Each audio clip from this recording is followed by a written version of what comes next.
ખુશ બપોર ફરીથી બધાને. ખુશ બપોર દરેક આત્મજનને. અને અહીંયા ચિરંતન ગાંધી વિદ્યા કેન્દ્રની જીવન ગોષ્ઠી મણકા નંબર 3માં આપ સૌનું સ્નેહભર્યું સ્વાગત છે. હમણાં બાળકોને પૂછતી હતી જીવન ગોષ્ઠી એટલે શું. જરાક ભારેક શબ્દ છે તમારી માટે, પણ તમે બધા ખૂબ જ નસીબવાળા છો કે તમને એનો એક થોડોક ભાગ તમને જોવા મળી રહ્યો છે. તો જીવન ગોષ્ઠીના ભાગમાં આપ સૌનું સ્વાગત છે. જીવન ગોષ્ઠી રમેશ દાદાનો એક એવું વિચાર બીજ છે કે જેનો મુખ્ય આશય વિચાર સાધકો, જીવન સાધકો અને ખાસ તો યુવાનોને એક સમજ પ્રવાહ થકી સદભાવના થકી સમજ પ્રવાહ થકી સદભાવના નો ભાવ કેવી રીતે સમાજમાં વધારે આગળ લઈ જઈ શકાય વિચાર બીજ થકી, એ જ એક મુખ્ય આશય છે આ જીવન ગોષ્ઠીનો. આ જીવન ગોષ્ઠીનો ત્રીજો મણકો એટલે હું એને કહું છું ત્રીજી કુંપળ ફૂટી છે. આ અગાઉ 2 કુંપળ જે સરસ મજાની ફૂટી અને જેના ફૂલો આપણે બધાએ નિહાળ્યા અને આપણી સાથે રાખ્યા એવી 2 આગળની જીવન ગોષ્ઠીઓ, જેમાં પ્રથમ જીવન ગોષ્ઠી દર્શનાબેન ધોળકિયા દ્વારા આપણી અવતાર પરંપરા અને ગાંધીજી, ખૂબ જ સરસ. અને એના પછીની બીજી જીવન ગોષ્ઠી એટલે કે બીજી કુંપળ એટલે દીપકભાઈ સોલિયા દ્વારા પ્રસ્તુત કરવામાં આવેલું પુસ્તક સિદ્ધાર્થ, એક આધ્યાત્મિક કથા છે સિદ્ધાર્થ નામના યુવાનની. તમને બાળકોને જરાક મોટા થાવ અને સમય મળે તો આ ચોક્કસથી વાંચજો. તો દીપકભાઈ સોલિયાએ સિદ્ધાર્થ પુસ્તક ઉપર વાત કરી હતી. એ આપણી જીવન ગોષ્ઠીનું બીજો મણકો હતો અને સરસ મજાની બીજી કુંપળ હતી. અને આજે આપણે બધા એક સરસ મજાની એક અનોખી અને પ્રેરણાદાયી યાત્રાના સાક્ષી થવા જઈ રહ્યા છીએ. અને એ યાત્રા છે કોકિલાબેન વ્યાસ, આદરણીય શ્રી કોકિલાબેન વ્યાસ એટલે કે આપણા દાદીની. અને દાદી આપણી સમક્ષ એમની જીવન યાત્રા મૂકવા જઈ રહ્યા છીએ અને આપણે એમની એ અનુભૂતિઓ છે એમાંથી આપણી માટે કેવી રીતે નવી શક્તિ અને ઉર્જા આપણે મેળવી શકીએ તે જોવાનું છે. આપણે દાદીને હંમેશા જોયા છે હિંચકે ઝૂલતા, વૃક્ષોનું જતન કરતા અથવા એના વિશેની આપણને સમજ આપતા. પણ હું કહું દાદીને વધારે જાણવા તો એમની પાસે જઈને હિંચકે બેસવા જેવું છે. તો આપણી બધાની જે એક સમજ બની છે ને દાદી માટેની, એનાથી પણ દૂર એક સરસ મજાનો એક વિચાર, એક સાવ ફૂલથી પણ નાજુક એક હૃદય ધબકતું તમને જોવા મળશે. અને મેં ફરીથી કહું છું, જેમ કહ્યું કે આપણે એટલા નસીબવાળા છે કે આપણને એક અવસર પ્રાપ્ત થયો છે એમના વિશેની વધારે માહિતી તો નહીં, એમની યાત્રાને ખૂબ જ નજીકથી જાણવાનો. એટલે દાદી આજે આપણી સાથે અહીંયા બેઠા છે. આજે આપણી સમક્ષ એમના જીવનની યાત્રા, જીવનનો જે પ્રવાસ છે અથવા સફર કહેવાય એ આપણી સાથે શેર કરવાના છે. પણ દાદી શેર કરે એ પહેલાં રમેશ દાદા જે દાદી વિશેનો એક સરસ મજાનો પરિચય આપશે. મેં કહ્યું ને, આપણે ખાલી દાદીને હિંચકા ઉપર ઝૂલતા, આપણને સરસ મજાની સમજ આપતા, સરસ મજાના ગીતો ગાતા જોયા છે. પણ એનાથી પણ વિશેષ દાદી કેટલું બધું છે, કેટલી મોટી એક દુનિયા લઈને બેઠા છે પોતાની સાથે, તેના વિશેની સમજ આપણને રમેશ દાદા આપશે. રમેશ દાદાને હું આમંત્રિત કરું છું, દાદા આવી જ રહ્યા છે, કે દાદી વિશે વધારે વાત કરે આપણને.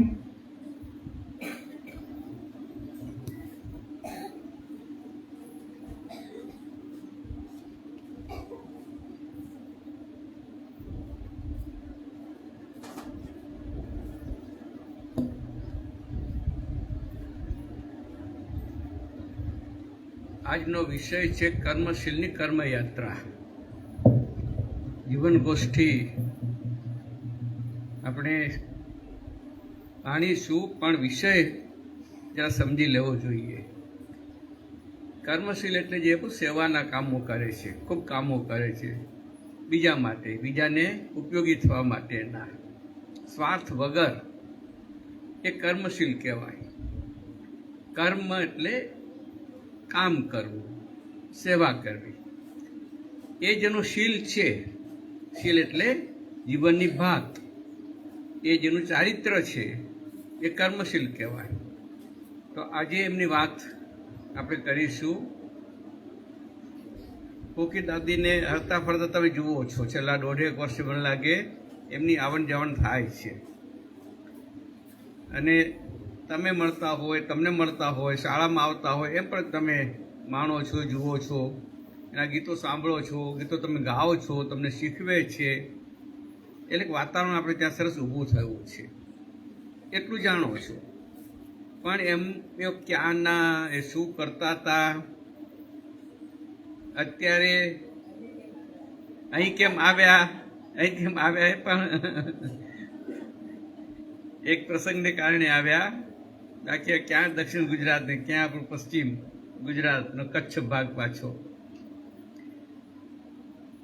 એક વાત, બાળકો નાના છો એ પણ મોટા જે કાર્યકરો બેઠેલા છે એના માટે ખાસ મારે કરવી છે કે ગીતામાં ગાંધીજી ગીતાની સમજૂતી આપી, એમાં એમણે બીજા અધ્યાયની વાત કરી. ગીતાના 18 અધ્યાય છે અને બીજા અધ્યાયમાં યજ્ઞ શબ્દ આવે છે. અને આપણે યજ્ઞ એટલે એવું માનીએ કે જગન કરવો, વેદી હોય એમાં કંઈક હોમતા જવાનું, યજ્ઞની જ્વાળાઓ નીકળતી જાય અને આપણી મનમાં કંઈ કામના હોય, અપેક્ષા હોય, ભાવના હોય તો એ માગવાનું. એવું યજ્ઞ, જાત જાતના યજ્ઞો થતા હતા એ વખતે. તો એ જૂની વાત હતી. આજે પણ કેટલાક લોકો રોજ યજ્ઞ કરે છે. તમે આર્ય સમાજનું નામ સાંભળ્યું હોય ને, તો આર્ય સમાજના જે લોકો છે આજે પણ એમાં જે માનનારા છે એ દરરોજ યજ્ઞ કરે. સવારે સ્નાન કરી યજ્ઞ કરે અને પછી જ એનું કામ શરૂ થાય. દરેકના ઘરમાં યજ્ઞ વેદી હોય અને યજ્ઞ કરે. તો ગાંધીજી સમજાવ્યું કે યજ્ઞ એટલે સેવા.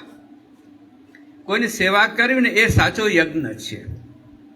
યજ્ઞ વેદી રચીને એમાં હોમ કરીએ, એમાં કાષ્ઠ એટલે લાકડા હોમીએ, એ પણ અમુક પ્રકારના લાકડા જ હોમવાની વાત હોય. તો એ બધું કરીએ, એ તો પ્રતીક છે. સાચી વાત એ છે કે સૌએ સેવા કરવી જોઈએ, એકબીજાની સંભાળ રાખવી જોઈએ, મદદ કરવી જોઈએ, એની મુશ્કેલીમાં ઉપયોગી થવું જોઈએ. આ આપણો ધર્મ છે. યજ્ઞ કરવો ધર્મ છે. રોજ યજ્ઞ કરવો જોઈએ. તો રોજ યજ્ઞ કરવો જોઈએ તો રોજ સેવા કરવી જોઈએ. જેમ રોજ આપણે ખાઈએ છીએ, રોજ નાહીએ છીએ, રોજ રમીએ છીએ, એમ રોજ સેવા કરવાની. અને સેવા કરવી એટલે બીજાનું કામ કરવાનું અને એને અપેક્ષા નહીં રાખવાની કે મને મારી નામના વધશે, મને વખાણ કરશે, મને પૈસા મળશે, એવું નહીં રાખવાનું. એવું રાખ્યા વગર જે કામ કરે એને યજ્ઞ કહેવાય. જો અપેક્ષા સાથે એટલે મને કંઈક મળશે એવા ભાવ સાથે યજ્ઞ કરીએ તો યજ્ઞ નથી. એ મહેનત કરીએ તો યજ્ઞ નથી. તો આવો યજ્ઞ કરવાનો છે. અને જે આવો યજ્ઞ કરનાર છે ને, એ ગીતામાં જ એક વાત આવે છે. ગીતા તમે મોટા થોડું વાંચજો બધા, કે નિમિત્ત માત્ર ભવ સર્વે સાચી. સર્વે સાચી એટલે અર્જુનને કહે છે. ભગવાન કૃષ્ણ અર્જુનને સમજાવે છે, ગીતાનો ઉપદેશ આપે છે અને કહે છે કે અર્જુન સર્વે સાચી, જે બંને હાથથી બાણ ચલાવી શકતા હતા એટલે સર્વે સાચી કહેવાયા. તો કે સર્વે સાચી તો નિમિત્ત માત્ર ભાવ, તાર ફક્ત નિમિત્ત જ બનવાનું છે. તો સેવા જે કરનાર છે એ નિમિત્ત બને છે. ભગવાનનું કામ ચાલે છે, નિમિત્ત બને છે. મેં કર્યું, મારા થકી થયું, હું ના તો ના થાત, એવો ભાવ એમાં આવતો જ નથી. જ્યાં એ ભાવ આવ્યો, એ ગમે તેટલું સારું કામ હોય તો સેવા નથી બનતી. સેવા ત્યારે જ બને કે આપણો અહંકાર એમાં ના આવે, મેં કર્યું છે ભાવ ના આવે. તો કોકી દાદી એવા કામો કર્યા છે અને બહુ જ ઊંડાણના વિસ્તારમાં કર્યા છે. જ્યાં કોઈ નહોતું પહોંચ્યું, જ્યાં જવાના રસ્તાઓ નહોતા, વાહનો નહોતા, જ્યાં લોકો સાવ લંગોટી ભર રહેતા હતા. પહેરવામાં ફક્ત લંગોટી હોય અને ખાવામાં થોડું ધાન હોય, ભાત હોય, એ ખાઈ લે. દૂધ ન મળે, છાશ ન મળે, દહીં ન મળે. આપણા કચ્છના લોકો તો છાશ વગર જીવી જ ના શકીએ. ગમે તો સારું ખાવાનું કર્યું ને લગ્નમાં જાત જાતનું, તો છાશ તો જોઈએ, છાશ વગર ના જીવાય. ત્યાં છાશે ના મળે. તો આવા આખો વિસ્તાર અને પર્વતો જ પર્વતો, ડુંગરો જ ડુંગરો અને ખૂબ નદીઓ, અને છતાં પાણી નહીં. નદીઓ હોવા છતાં પણ ચોમાસામાં પાણી હોય, ચોમાસામાં પૂરું થયું પાણી જ ના મળે. આવો વિસ્તાર. એ ખેતી નહીં, જ્યાં બળદ નહીં. તો આ વિસ્તારમાં એ આખી પ્રજાને આગળ લાવવા માટે થઈને, એને આર્થિક રીતે ઉપયોગી બને, ધંધા માટે, એ ભણતા થાય બાળકો એના, આ બધા માટે થઈને ત્યાં ઘણા બીજા મિત્રોએ પણ કામ કર્યું. કાંતિભાઈ, હરવિલાસબેન, કાંતાબેન, નવનીતભાઈ અને બીજા પણ કેટલાક નામ લઈ શકાય. આજે પણ કેટલાક કામ કરી રહ્યા છે. એમાં કોકીદાદી ઘણું કામ કર્યું છે વિસ્તારમાં. એ ધરમપુર વિસ્તાર કહેવાય. તમે ક્યારેક વલસાડ બાજુ નીકળો, પ્રવાસે આપણે લઈ જઈ શકાય તો લઈ જવાય. સરસ વિસ્તાર, તળિયામણો, ડુંગરો જ ડુંગરો. તો ત્યાં પર્વતની ઉપર ગામડાઓ, બધા 70-80 ગામડાઓ, અને ગામડાઓમાં આ બધા લોકોને ઉપયોગી થવાના કામો કર્યા. તો બહુ સરસ કામો થયા છે. એની આખી વાત તો કેટલી થશે કેટલી નહીં થાય મને ખબર નથી, અને મારે કેવી પણ નથી. કે દાદીને પૂછજો અને સાંભળજો અને કહેશે. તો આ જે છે એ આપણે ગોઠવ્યું છે, એટલા માટે ગોઠવ્યું છે કે આપણા બધામાં પણ શક્તિ છે. આ નાના બાળકો બેઠેલા છે, દીકરીઓ બેઠેલી છે, બધામાં શક્તિ છે. આ શક્તિનો ઉપયોગ કેવી રીતે કરવાનો, જે તાકાત છે, આવડત છે, સમજ છે, હિંમત છે, આ બધાનો ઉપયોગ કેવી રીતે કરવાનો એની પ્રેરણા મળે. આપણે કાર્યકર મિત્રો બેઠેલા છે, અહીં બધા કામ કરે છે. કોઈ ભણાવવાનું કામ કરતા હોય, કોઈ ઓફિસનું કામ કરતા હોય, કોઈ બીજું કામ કરતા હોય. આ બધા કામ કઈ દ્રષ્ટિથી કરવા જોઈએ, શેના માટે આપણે કરીએ છીએ, પાછળ કયો હેતુ છે એ સમજાય, એ ભૂલાય નહીં. એટલા માટે આપણે ગોષ્ઠી ગોઠવી છે કે આપણે બધા નિમિત્ત માત્ર છીએ. નિમિત્ત માત્ર કામ જ કરવાનું હોય, બીજી આશાબુ રાખવાની હોય નહીં. અને એ રીતે કામ કરીએ છીએ તો એના પરિણામ મળે છે, એમાંથી પરિવર્તન આવે છે, એના સરસ ફળ આપણે ચાખવા મળે છે. તો છેક દક્ષિણ ગુજરાતમાં જેમનો જન્મ થયો, અહીંથી લગભગ 700-800 કિલોમીટર દૂર એક વિસ્તારના કોકીદાદી, એ વિસ્તારમાં કામ કર્યું જાત જાતનું. છેલ્લે ત્યાં ધરમપુર વિસ્તારમાં કામ કર્યું, પણ એ બાજુનો જ વિસ્તાર. અને ત્યાંથી પાછા કચ્છમાં આવ્યા અને આપણી સાથે થોડો સમય રહે છે, પાછા ત્યાં જાય છે. તો તમે પૂછજો પણ ખરા, અને પહેલાં પોતાની વાત થોડી કરશે, પછી તમે પ્રશ્નોત્તરી કરજો. કોકીદાદી.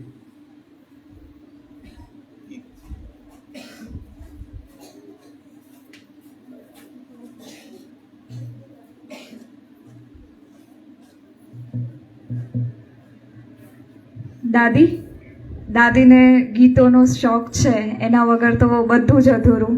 એટલે એમના જ વાલા એવા રમજાનભાઈ, એમનું જ ગમતું એક સરસ મજાનું ગીત લઈને આવી રહ્યા છે. રમજાનભાઈ.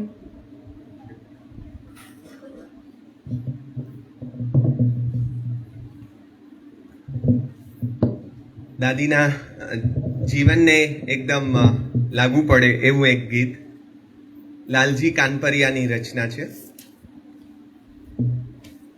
એમની આખી યાત્રા જાણે જુદી રીતે એમાં પ્રતિબિંબિત થતી આપણને અનુભવાશે.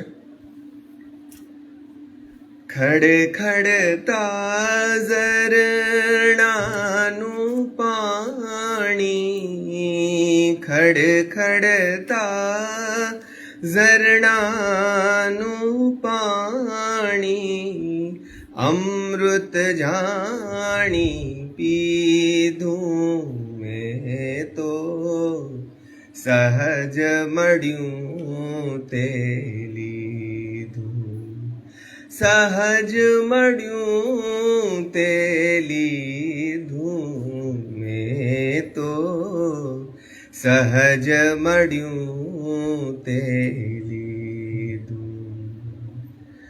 આવડ બાવડ ના ફૂલોમાં રૂપ ગુલાબી દીઠા, વન વગડામાં ભમતા ભમતા ચણી બોર પણ મીઠા. ક્ષણ ક્ષણ જીવને, ક્ષણ ક્ષણ જીવને ડંખે એવું કામ ન એકે કીધું મેં તો, સહજ મળ્યું તે લીધું, સહજ મળ્યું તે લીધું મેં તો, સહજ મળ્યું તે લીધું. આતમના અજવાડે મેં તો ધર્મ દજાયું ખોડી, ચપટી મળ્યું તે શિર પર ધાર્યું, મણની લાલચ છોડી. આડો અવડો માર્ગ મેલી, જાવું છે ઘર સીધું, મેં તો સહજ મળ્યું તે લીધું. ખડખડતા ઝરણાનું પાણી, ખડખડતા ઝરણાનું પાણી, અમૃત જાણી પીધું, મેં તો સહજ મળ્યું તે લીધું, મેં તો સહજ મળ્યું તે લીધું.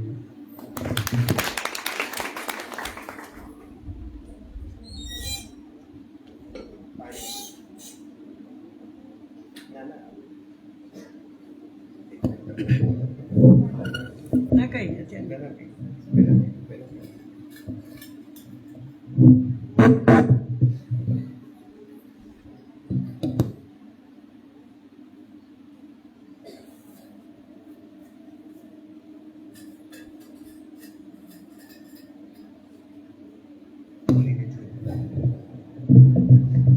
હેલો,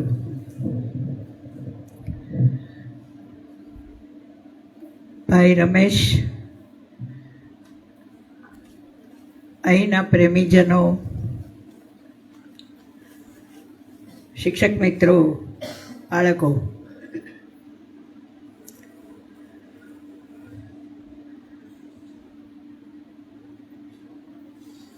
આ મારો 5મો પડાવ છે.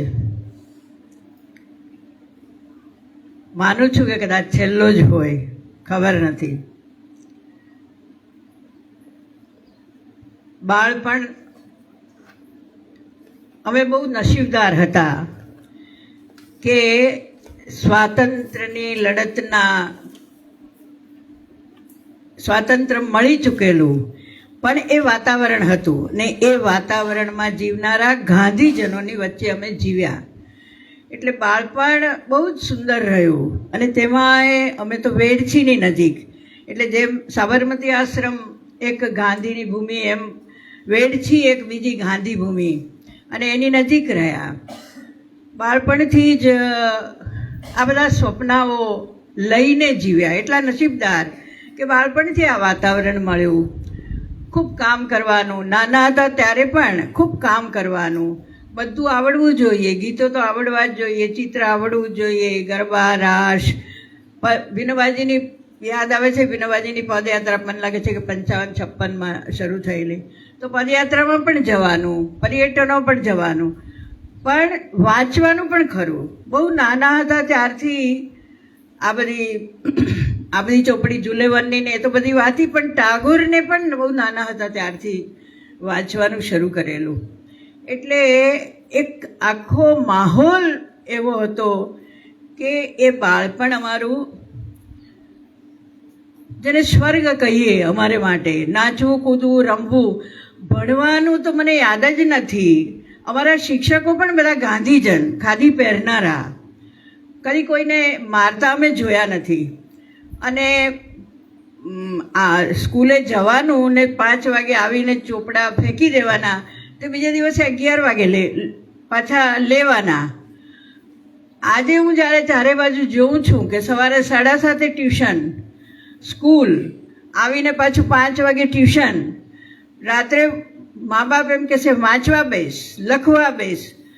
મને એમ થાય કે આ ક્રૂરતા, મારું જે ચાલે, હું વડાપ્રધાન હોય તો પહેલી આ ક્રૂરતા બંધ કરાવું.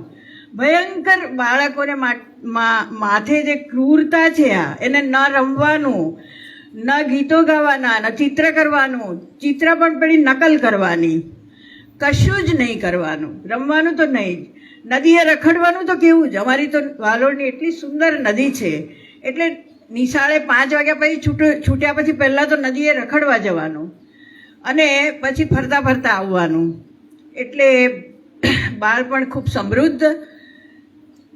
અને ભણ્યા, 10મું થયા, SSC થયા, પણ 55-56નો એ જમાનો, બાળપણમાં ખૂબ બધું મળ્યું એટલે આકાંક્ષા જાગી, મહેચ્છા જાગી કે આગળ ભણીએ તો કેવું સરસ. પણ દીકરીઓની કોઈની તાકાત નહીં કે બાપુજીને કહેવાય કે હવે આગળ ભણાવો. કારણ કે અમારે ગામમાં તો કોલેજ નહીં હોય, આખા જિલ્લામાં એક જ કોલેજ, અને તે સુરત શહેરમાં. એટલે 1 વર્ષ ભણ્યા પછી 17-18 વર્ષે SSC થતા એવું યાદ છે મને. મારી બધી બહેનપણીઓને તો પરણાવી દીધેલી, પણ મારા મનમાં બહુ જ પાકું હતું કે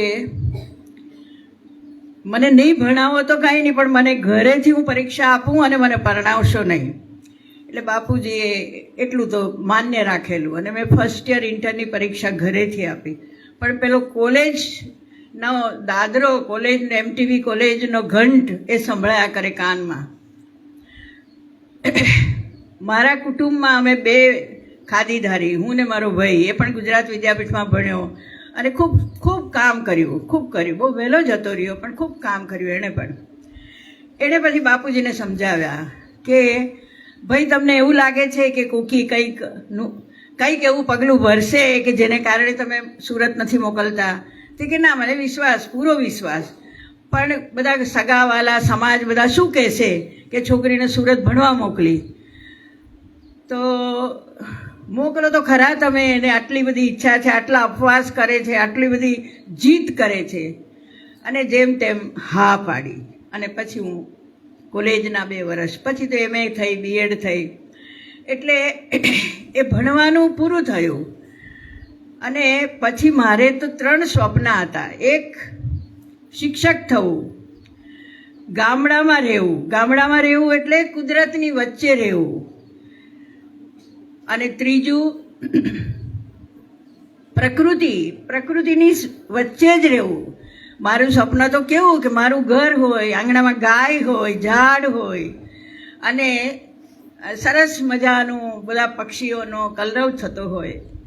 એટલે વાલોડ હાઈસ્કૂલમાં જ હું પહેલી લેડી શિક્ષિકા, એટલે બહેન શિક્ષિકા પહેલી, અને 2 વર્ષ વાલોડમાં મેં શિક્ષક તરીકે કામ કર્યું.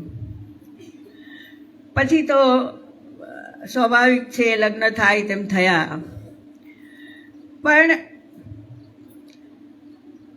એ બીજો પડાવ, પહેલો પડાવ તો એકદમ આનંદમાં અને બસ મસ્તીથી જીવ્યા અને ખૂબ શીખ્યા અને ખૂબ મજા કરી. આ બીજો પડાવ આવ્યો.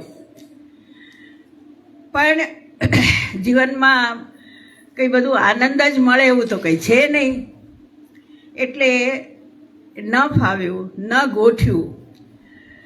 અને મારી પ્રકૃતિમાં છે કે સમાજ શું કહેશે, લોકો શું કહેશે, એને માટે થઈને બધું સહન કરી લેવું, એવું જીવ્યા કરવું, એ મારી પ્રકૃતિને માફક નહીં આવે.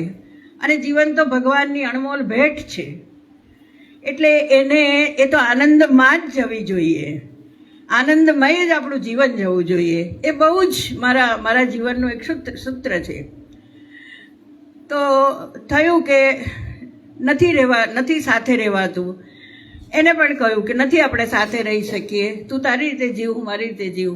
અને હું ફરી ઘરે આવી, પિતાને ઘરે આવી. એ પિતા પણ કેવા, આજે શરૂઆતમાં હું ભૂલી ગઈ, મારા જીવનના 3 વ્યક્તિને હું હંમેશ યાદ કરું. એક મારા પિતા, જેણે મને ભણાવી. એ ના ભણાવી હોત અને બીજી છોકરીઓની જેમ જીત પર ચડ્યા હોત તો હું આજે અહીંયા ના હોત, ક્યાંક કોકના રોટલા ઘડતી હોત અથવા તો ઉપરે પહોંચી ગઈ હોત, ખબર નથી મને. બીજા ગુરુ મારા, જેણે મને દીકરી માની, આપણે જેને સાહિત્યકાર, દર્શક તરીકે ઓળખીએ છીએ, એ લોકભારતી પરિવાર આજે પણ લગભગ 50 વર્ષ થયા મને, હું ત્યાં જાઉં તો એમ કે દીકરી પિયરમાં આવી. એટલું બધું આખું ગુજરાત મનુભાઈની દીકરી તરીકે મને ઓળખે. એટલે હું સતત, મારે તમને એ કહેવું છે કે આપણે કંઈ થઈએ ને ભાંગી પડીએ અથવા કંઈ થઈએ ને ઓ બાપરે શું થઈ ગયું, કદી ઓ બાપરે ને શું થઈ ગયું એવું, એ તો એમાંથી જ ઠોકર લાગી ફરી પાછા ઊભા થઈ જવાનું ને ચાલવા માંડવાનું, દોડવા માંડવાનું. તો એ બધાને હું પહેલાં મારે પ્રણામ કરવા હતા. એટલે એ પિતાજીને, એ મનુદાદાને, અને ત્રીજા જુગતરામ કાકા, જે બીજો ગાંધીનો, એની વાત કરવા જઈએ તો એ રમેશ દાદાને કહીશ કોઈક વાર જુગતરામ કાકાની વાતો કરે. એની પાસે પણ બેંકમાં ખાતું નહીં, 2 કે 3 જોડ કપડાં, સવારે અને સાંજે છાત્રાલયનું જે કંઈ ખાવાનું આવે એ ખાઈ લેવાનું, પગે ચાલીને જવાનું, 12-15 કિલોમીટર ચાલવું એ એમને માટે સહજ હતું. 1984માં એ ગુજર્યા, એને આગલે વર્ષે બોરખડી આવેલા, અને મેં વાહન મંગાવ્યું એમને પાછા જવા માટે. એમ્બેસેડર આવી. એમ્બેસેડરમાં તો નહીં જ બેસું, કોકી તું ગાડું મંગાવ અને કાં તો રિક્ષા મંગાવ. મેં કીધું દાદા એટલી ખરાબ રસ્તો કે, અને ખૂબ ગરડા થઈ ગયેલા, સંભળાયેલું નહીં કંઈ નહીં, પણ મારે માટે માયા એટલે એ બોરખડી આવ્યા. તો બહુ સમજાવ્યા. પછી મેં કહ્યું આ બહુ માણસ, ગરીબ માણસ છે, અને અમે કોઈ પણ મહેમાનને માટે એની ભાડાની ગાડી મંગાવીએ છીએ, એ કોઈ વેપારીની, ઉદ્યોગપતિની ગાડી નથી. કાકા તમને રિક્ષામાં હું નહીં મોકલું. અને પછી માંડ એ બેઠા ને પહોંચ્યા વેડછી. તો એ ત્રણેય એ બધાના જીવન, એવા તો ઘણા બધાના જીવન, આ 3 તો મારી સાથે સંકળાયેલા જીવન સાથે, એટલે પણ ખૂબ બધા ગાંધીના પ્રવાહમાં, ગાંધીના વિચારમાં, અને એની અસર અમારા જીવન પર પણ પડી. તો છૂટા પડ્યા, પણ સમાજ એટલો બધો સ્વીકારી ના લે કે તમે એવા કેવા આઝાદ મગજના કે તમે આવી રીતે બધા સમાજના નિયમો તોડફોડ કરો. અને ભગવાનની એવડી મોટી કૃપા થઈ કે તે જ વખતે મારી પાસે ઝેર તો પીધા જાણે જાણુનું પુસ્તક આવ્યું. અને પછી આ એટલું અત્યારે બોલું છું, એ લગ્ન વિચ્છેદ એટલો સહજ નહોતો. પારાવાર વેદનામાંથી પસાર થવું પડ્યું. પણ મારે મારું જીવનને ભાંગી પડતું અટકાવવું હતું. અને વાલોડમાં તો રહેવાય જ નહીં, કારણ કે તો બધા દયા ખાય ને મને દયા તો જરા પણ પસંદ નહીં. એટલે ઝેર તો પીધામાં રોહિણીએ મને જીવાડી, અને રોહિણીના પિતાને મેં કાગળ લખ્યો કે મારે 2 વર્ષ આવી રીતે રહેવું છે અને મારે સ્વસ્થ થવું છે. અને એ રીતે હું લોકભારતી પહોંચી. ભગવાનનો કોઈક સંકેત હશે. ત્યાંથી હું ફરી દ્વિજ થઈ. લોકભારતીએ જે આપ્યું તે પછીના બાકીના 50 વર્ષ, મને લાગે છે કે હું 27-28 વર્ષે કદાચ ગઈ હશે. 1965માં હું લોકભારતી ગયેલી, 39માં મારો જન્મ. તો ત્યાં પહોંચી અને 2 વર્ષ જ રહી. હું માત્ર 2 વર્ષ જીવનના ત્યાં રહી. પણ તે વખતે રમેશભાઈ મારા વિદ્યાર્થી કહેતા મને શરમ આવે છે, કારણ કે એ બધા તો મારા કરતાં વધારે હોશિયાર છોકરાઓ હતા.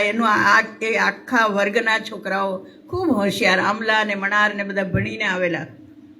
અને ત્યાં જે વડીલો હતા એ એક વડીલો એટલા બધા મા જેવા, ઇસ્માઇલ દાદા હોય, મનુભાઈ હોય, મુરશીરભાઈ હોય, નાના દાદા તો ગુજરી ગયેલા આગલે વર્ષે, ચુની દાદા હોય, એ બધાનો પ્રેમ અને શિક્ષણનું વાતાવરણ, સાહિત્યનું વાતાવરણ, સંસ્કૃતિનું વાતાવરણ, ખેતીનું વાતાવરણ, અરસપરસ પ્રેમનો માહોલ, ઉત્સવોનું વાતાવરણ. દર પૂનમે ગરબી કરવાની, તમે લોકો અહીંયા કરો છો, મને બહુ જ આનંદ આવે છે. અને તેમાં છોકરાઓ જે રીતે ગરબી લે છે, છોકરીઓ કરતાં પણ વધારે સરસ ગરબી લે છે આ લોકો, તો મને બહુ જ આનંદ આવે છે.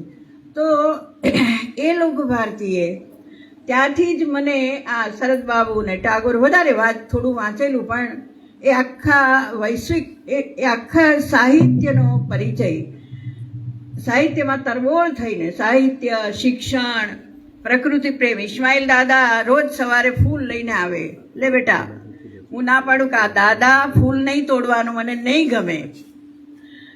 એટલે એ લોક ભારતીના 2 વર્ષે મારો બીજો પડાવ, અને પણ રહી તો 2 વર્ષ, ખૂબ મેળવ્યું. અને આખા ગુજરાતમાં હું દાદાની દીકરી તરીકે, અને પછી તો એક ફરજ થાય, આપણને આવા વડીલોએ જો પ્રેમ આપ્યો હોય તો આપણી ફરજ થઈ પડે છે કે આપણે સરસ એમને શોભાવે, એમને દીપાવે એવું કંઈક કામ કરવું જોઈએ. અને એ કામની પ્રેરણા મને ત્યાંથી મળી. પછી તો પાછી હું વેડછી આવી, એટલે વાલોડ આવી મારા. હવે શું કરવું? તો તે જ વખતે અધ્યાપન મંદિરના આચાર્યની જગ્યા ખાલી પડેલી, નાનકડું ગામ બોરખડી. તો જીણાભાઈ મને કહ્યું, જીણાભાઈ પણ બહુ જ એક સરસ માણસ, એ રાજકીય માણસ હતા, પણ ગરીબોના બહુ જ ચાહક હતા અને ખૂબ ગરીબો માટે કામ કર્યું. તો મને કીધું કે તું જશે આચાર્ય તરીકે ત્યાં કામ માટે, 4 કિલોમીટર ચાલવાનું. મેં કીધું જઈશ. ગઈ હું. નહીં ગમે તો હું મહિનામાં પાછી આવીશ. પણ 30 વર્ષ એક જ જગ્યાએ અધ્યાપન મંદિરના આચાર્ય તરીકે ખૂબ સરસ કામ થયું. એ 17-18 વર્ષની છોકરીઓ એની સાથે જે કામ કર્યું, આજે પણ 50 વર્ષ પછી એ છોકરીઓ મને મા તરીકે કાગળ લખે. અને પણ મારા મનમાં બહુ જ પાકું હતું કે અધ્યાપન મંદિરમાં મેં એ લોકોને પહેલે જ દિવસે કહી દીધેલું કે મારે તમને અકબર, બાબર એ નથી ભણાવવાના, કે વ્યાકરણને કે ગણિતમાં 10 + 10 = 20 થાય એ નથી ભણાવવાનું. તમે ઉત્તમ મા બનશો તો ઉત્તમ શિક્ષક બનશો. અને ઉત્તમ શિક્ષક ત્યારે જ બનાય કે ખૂબ વાર્તા આવડે, ખૂબ ગીતો આવડે, નાચતા આવડે, રમતગમત દોડતા આવડે. કારણ કે આજે તો શિક્ષકો ખબર નથી, મારે આજની કંઈ વાત નથી કરવી. તો અને બધું જ આવડે, પ્રવૃત્તિ દ્વારા શિક્ષણ, એટલે કાગળ કામ તો આવડે જ ને, બધું જ આવડવું જોઈએ. પ્રવાસ, પર્યટન, એ લોકોને કન્યાકુમારીથી કાશ્મીર પ્રવાસ પણ કરાવ્યા, ભારત પણ જુઓ. અને મારા અધ્યાપન મંદિરમાં અને મારી કોઈ પણ સંસ્થામાં ન વાડ, ન દિવાલ અને ન ચોકીદાર. મને તો અધ્યાપન મંદિરના બીજા આચાર્યો બહુ જ કહેતા કે કોકીબેન કોઈ ચોકીદાર પણ નહીં. મેં કહ્યું કે ના, કે આટલી જુવાન છોકરીઓ 30 વર્ષમાં એક પણ પ્રશ્ન નથી થયો. થયા પણ હશે તો પછી બેયને સંમત કરીને લગ્ન પણ થયા હશે, વાલીને બોલાવોને બધું કરું. એટલે પણ ખૂબ સરસ રીતે એ અધ્યાપન મંદિર આખા ગુજરાતમાં અને આજે પણ ત્યાર પછી એ છોકરીઓ જ્યાં પ્રાથમિક શાળામાં ગઈ તે ડીઓ મને કહેતા કે દૂરથી જોઈએ તો એ શાળા જોઈને અમને એમ થતું કે આ બોરખડીની છોકરી અહીંયા હોવી જોઈએ. એટલું સુંદર એ કામ થયું. એની વાત બહુ નથી કરવી, પણ એ વખતે મને એ અધ્યાપન મંદિર ચલાવતા આદિવાસી વિસ્તારમાં આટલી પારાવાર ગરીબી હોય, 100% આદિવાસી છોકરીઓ, આદિવાસી વિસ્તાર, જ્યારે એડમિશન લેવા આવે લોકભારતીમાં ત્યારે 5000 ફી હતી, મારી 250 રૂપિયા ફી હતી. એ 250 રૂપિયા પણ કોઈ સાંકળા ગીરવે મૂકીને આવ્યા હોય, 1 એકર જમીન ગીરવે મૂકીને લાવ્યા હોય, કપડાં નહીં હોય, 2 જોડ કપડાં નહીં, બીજે દિવસે થીંગણાવાળું હોય. ત્યારે હું પૂછું, સુરેખા, એટલે ત્યારે એમ થયું કે ખરેખર આટલી બધી ગરીબી હશે. અને પછી એના જીવનમાં ડોકિયું કરવા માંડ્યું.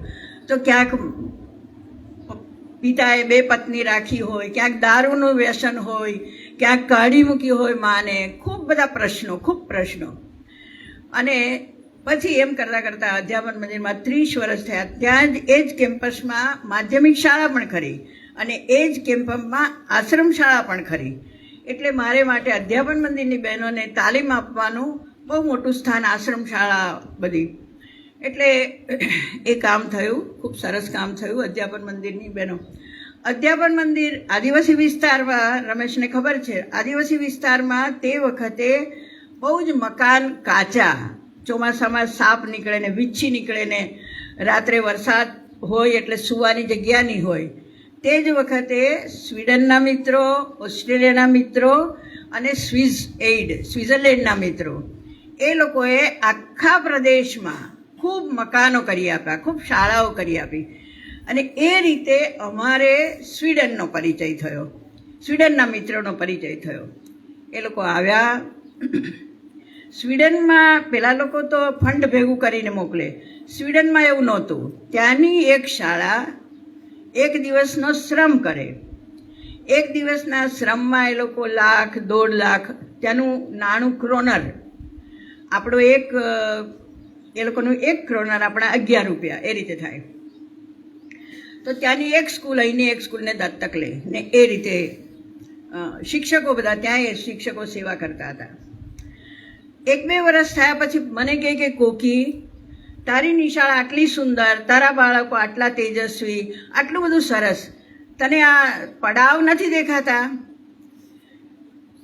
સુરત જિલ્લામાં 9 સુગર ફેક્ટરી, 2.5 લાખ લોકો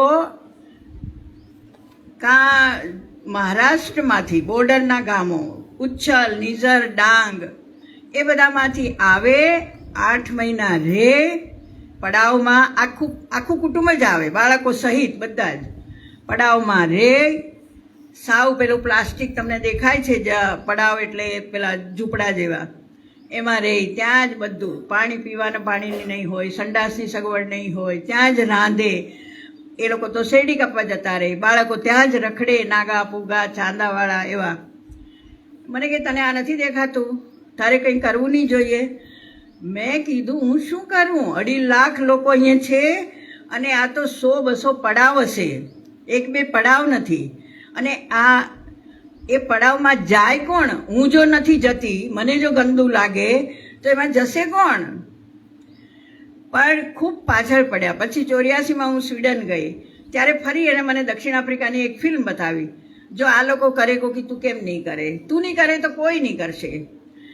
એકવાર નારાયણભાઈને, ઉત્તરાભાઈને પણ મીટિંગ કરી કે આ કંઈ કરવું જોઈએ. બધા એમ કે આ કંઈક કરવું જોઈએ, પણ કરે કોણ?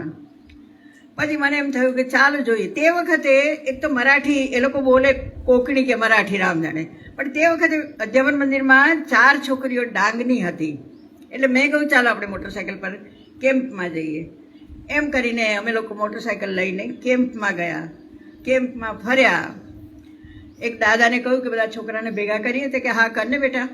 છોકરાને ભેગા કર્યા, પછી થોડા રમાડ્યા, વાર્તા કરી, ગીતો ગાયા. પછી મેં એને પૂછ્યું કે તમને રોજ અહીંયા આવું બધું કરવાનું મળે તો ગમે? તો કે હા, અમને તો બહુ જ ગમે. બીજા દિવસે બીજા પડાવમાં, ત્રીજા દિવસે ત્રીજા પડાવમાં, એમ થોડો પડાવનો પરિચય કર્યો. હવે આ કેમ્પમાં બાલવાડી ચલાવે કોણ? મેં જાહેર ખબર આપી, પણ બેન એમાં તો જવાય જ કેવી રીતે? પણ અધ્યાપન મંદિરની બહેનોને કહ્યું કે આપણે પણ ગરીબ છે ને આ પ્રજા પણ ગરીબ છે, આપણને તક મળી છે ને આપણે સરસ મજાના મકાનમાં ને એમાં રહીએ છીએ, આપણે નહીં કંઈ કરીએ? 1 અઠવાડિયું આપણે કેમ્પમાં જઈને રહીએ. કેમ્પમાં નહીં રાખું તમને, હું ઘર શોધી કાઢું. એવી રીતે અમે 30 પડાવમાં 8 દિવસ એ છોકરીઓ 2ની જોડી, 2 ક્યાંક 3, એવું મોટો હોય તો 3, અને બધું સાધન સામગ્રી, સ્લેટ, પેન, રમકડા, નાસ્તો, ખૂબ બધું લઈને અમે લોકો 8 દિવસ નજીકમાં કોઈ આશ્રમ શાળા હોય તો ત્યાં રહે, અને નહીં તો કોઈકના ઘર હોય તો ત્યાં રહે. એવી રીતે ગોઠવ્યું, બધું ગોઠવ્યું આખું દક્ષિણ ગુજરાતમાં, એટલે સુરત જિલ્લામાં અને વલસાડમાં નહીં, સુરત જિલ્લામાં. અને 8 દિવસમાં એ લોકો બાલવાડી ચલાવી, બધું સર્વે કર્યો. ને પછી આવીને મને કીધું, બેન પીવાનું પાણી નથી, બધા બાળકોને ચાંદા અને ખરજવું છે, ડાયરિયા થાય તો એનો કોઈ ધણી નથી, સુવાવડ ત્યાં જ થાય છે, અને એ લોકોને પેલું પોઈટું એ શેરડી કાપવાનું એ વાગે ઘા થાય તો કોઈ ડાક્ટર નથી, માદા પડે તો કોઈ ડાક્ટર નથી. પછી મારી પાસે ભણી ગયેલી એવી છોકરીઓને મેં વિનંતી કરી, કારણ કે અમે લોકોએ કેમ્પ સાફ કર્યો એટલે થોડું ચોખ્ખું તો થયું. બાળકોને ચોખ્ખા કર્યા, બાળકોને સમજાવ્યા કે બધાને એક એક અરીસો આપેલો. કઈ જતું નથી.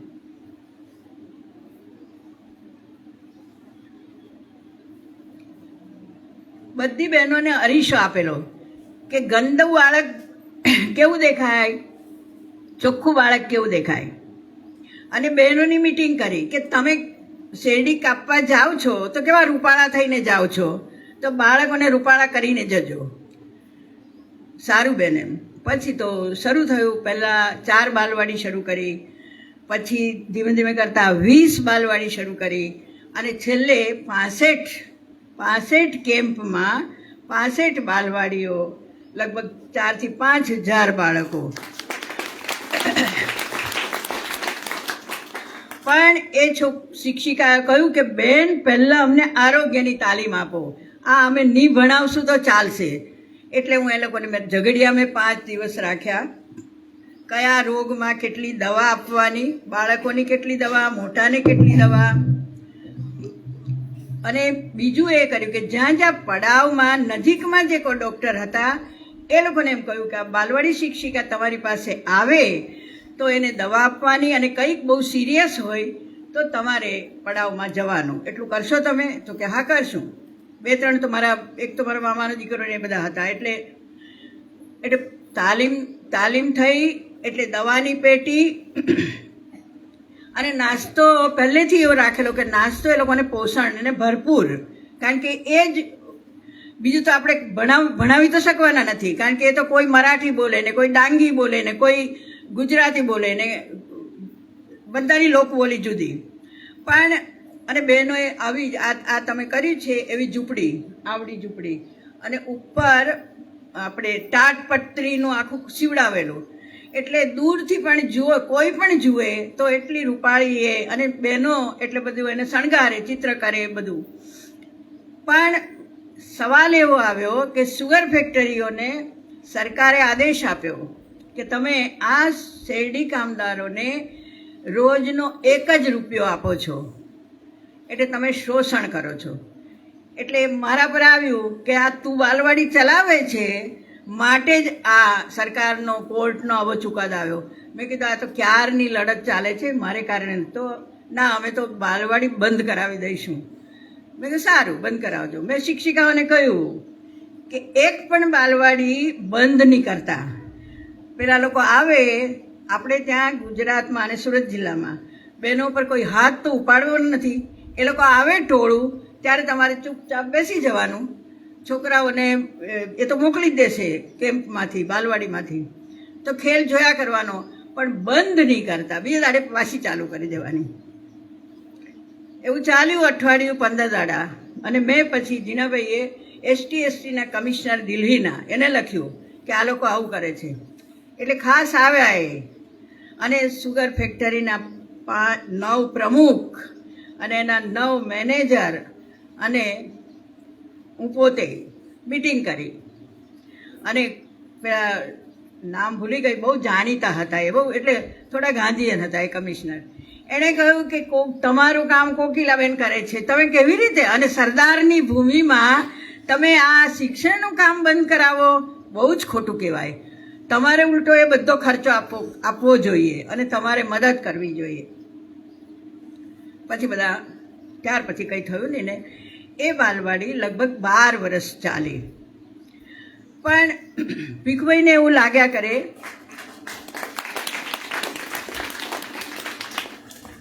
કે આ બાલવાડીથી આ લોકોના જીવનમાં કંઈ પરિવર્તન આવવાનું નથી. હા, બાળકોને સ્માઇલ ફોર વ્હાઇલ અને થોડો પોષણ નાસ્તો મળે, એ સિવાય કંઈ બહુ. એના કરતાં એનું જો વિસ્થાપન અટકી શકતું હોય તો એ અટકાવીએ. એટલે અમે ડાંગમાં ફર્યા, ઉચ્છલ નિઝર ફર્યા,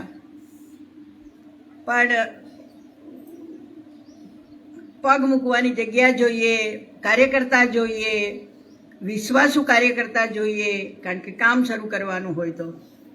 એ કંઈ થયું નહીં. એમ કરતાં કરતાં અમે બધું ફરતા ફરતા ધરમપુર ગયા.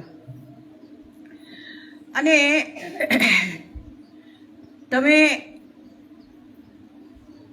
તમે એ પ્રદેશમાં જાઓ ને તો તમે રડ્યા વગર ના, પહેલી વાર જાઓ તો તમે રડ્યા વગર ના રહી શકો. તમારી ઊંઘ ઉડાડી દે. ન મળે રસ્તા, ન મળે વીજળી, ન મળે શિક્ષક, ન મળે શાળા, અને છોકરાઓ આમ નાગા, તદ્દન હું નાગા એટલે નાગા જ કહું, અને ચાંદાવાળા, અને પીવાનું પાણી ના મળે. મને આમ આજે મને દેખાય છે ત્યારે મને એમ થાય છે કે કેવી રીતે રમેશ એમ કહ્યું ને, અનાજ ધાન્ય પણ નાગલી જ પાકે, અને એ પણ બહુ જ ઓછી નાગલી પાકે. મને તો કોઈકે વર્ણન કરેલું કે ખોતરીને ઉંદર ખાય એ લોકો, કે પછી આ પિનવળવાળા એ ખાવટી શરૂ કરીને 4 મહિના ભૂખ મરો, અડધો ભૂખ મરો. અને આખો પ્રદેશ 180 ગામડા, રમેશ 80 નહીં પણ 180 ગામડા, અને એની 3 લાખની વસ્તી, 3.5 લાખની વસ્તી, આખી ને આખી વાપી, વલસાડ, નાસિક બધે કામે જાય. આવડો મોટો પ્રદેશ. મેં ભીખોઈને કહી શું કરશું આપણે, પગ ક્યાં મૂકશું ને ક્યાંથી શરૂ કરશું, અને કાર્યકર્તા ક્યાંથી લાવશું. પણ એમાં પણ પાછું અધ્યાપન મંદિરે જ મદદે આવ્યું. મેં અધ્યાપન મંદિરને છોકરીઓને કહ્યું કે આપણે 10 દાડા ધરમપુર રહેવા જઈએ. એટલે 20 ગામ પસંદ કર્યા, કુટુંબ પસંદ કર્યા, કારણ કે ત્યાં તો કુટુંબમાં જ રહેવાનું. કુટુંબ પસંદ કર્યા. ટેમ્પામાં અમે બધા બેઠા, અને 10 દિવસનું કાંદા, બટાકા, મસાલો, દાળ, ચોખા સહિત બધું જ, કારણ કે ત્યાં તો કંઈ મળવાનું હતું નહીં. ને આ છોકરીઓ તો એના વાલીઓએ મારા ભરોસે મૂકેલી, અને હું કોઈ વાલીને પૂછ્યા વગર કે કસ્સા કર્યા વગર હું ત્યાં ડુંગરમાં લઈ જાઉં છું. પણ છોકરીઓ બહુ જ આમે મારા જેવી જ બહાદુર છોકરીઓ, કે બેન ચાલો જઈએ. એટલે 10 દિવસ અમે એ ગામોમાં રહ્યા. થાળી વગાડે, કારણ કે ઘરો તો બધા દૂર દૂર, એટલે એ લોકો ડુંગર પર જઈને થાળી વગાડે ને છોકરાઓને ભેગા કરે. અને એ લોકોને બહુ જ મજા આવી. રાત્રિ શાળાઓ શરૂ કરી, ઓટલા શાળા શરૂ કરી. ત્યાં તો એટલા બધા ખુશ એ લોકો, અધ્યાપન મંદિરની છોકરીઓ. માત્ર એ લોકોને એવું લાગ્યું કે બેન અમે અહીંયા નહીં આવ્યા હોત તો અમે પણ આદિવાસી, અમે પણ ગરીબ, પણ આટલી બધી ગરીબાઈ તો અમે નજરે ન જોયું હોત તો અમે માનત પણ નહીં.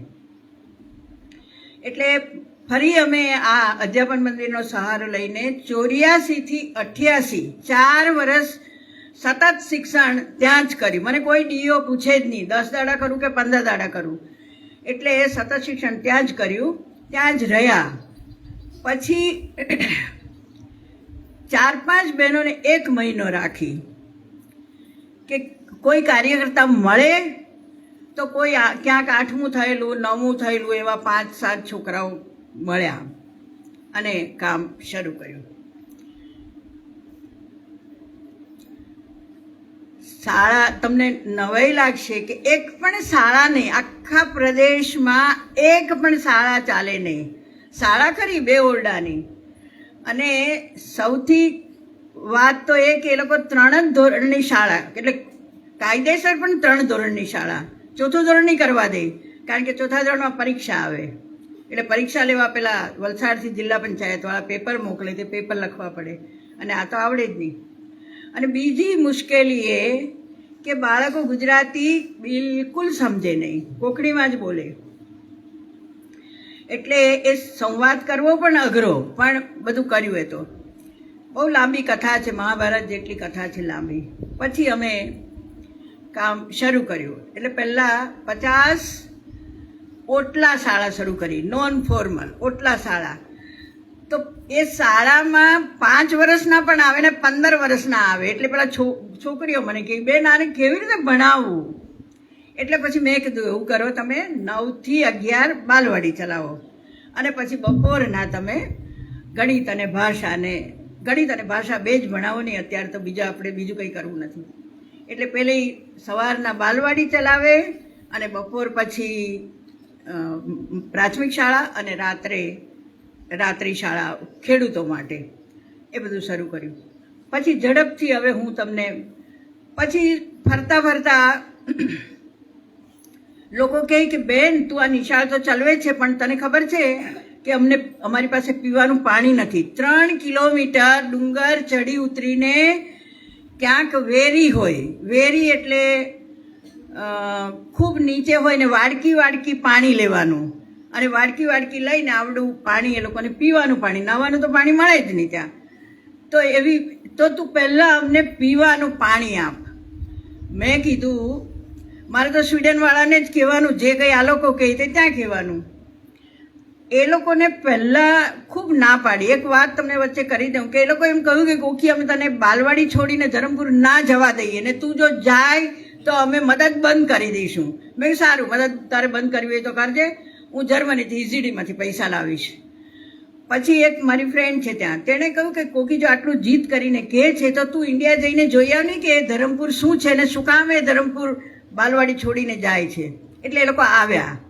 બંને જણ આખી રાત સૂઈ નહીં શક્યા, ને બીજા દાડે મને કહ્યું કે તારે ધરમપુરમાં જેટલું કંઈ કરવું હોય તે તું શરૂ કર.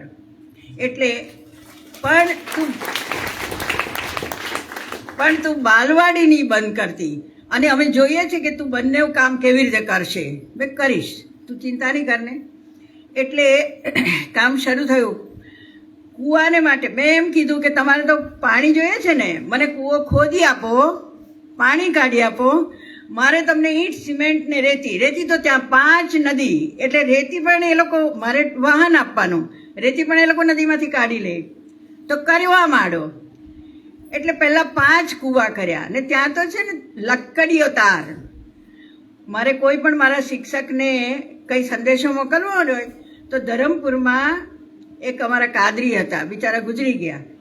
એને મારે વાલોડથી કારણ કે હું તો અધ્યાપન મંદિર ચલાવતી હતી, હજુ હું લખી દઉં કે બેન શનિ રવિ આવવાના છે, અથવા તો સંતુભાઈને કહો કે કૂવાના પૈસા મંજૂર થયા છે. એટલે એ પેપરમાં લખે ને બસવાળા એ પેપર ત્યાં પહોંચાડે, જેને હોય તેને. બહુ જ આમ આજે પણ નવાઈ લાગે છે બધાને એ બધી વાતો કે કેવી રીતે સંદેશા પહોંચતા. તો પછી કૂવા શરૂ થયા, અને 5 કૂવાથી શરૂ થયેલો કાર્યક્રમ 150 કૂવાએ પહોંચ્યો.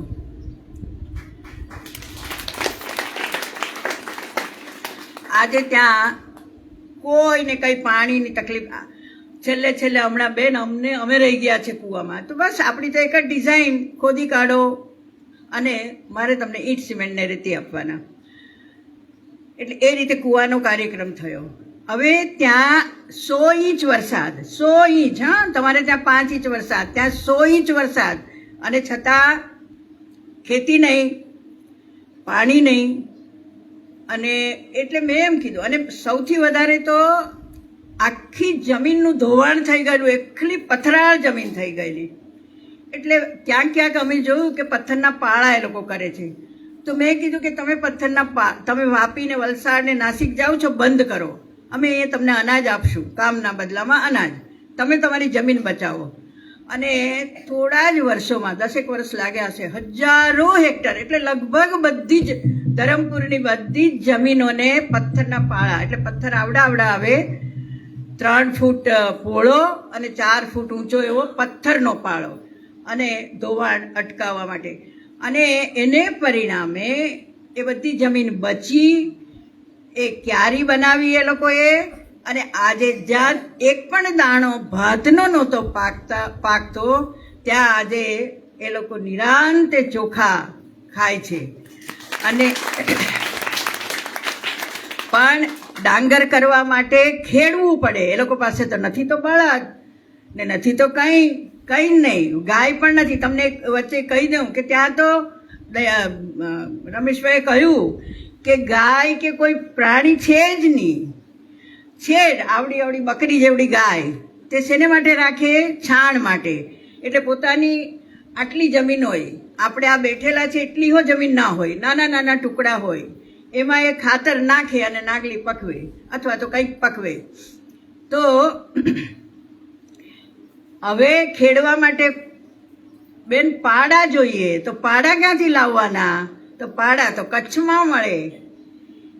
એટલે ભચાઉ, મનફરા, મંગવાણા બધા કેટલા ગામોમાં બધાને, અને એના પ્રમુખ રહી બધા મુંબઈ, અને એ તો એમ જ કહે કે તમે તો કસાઈને આપી દેવો.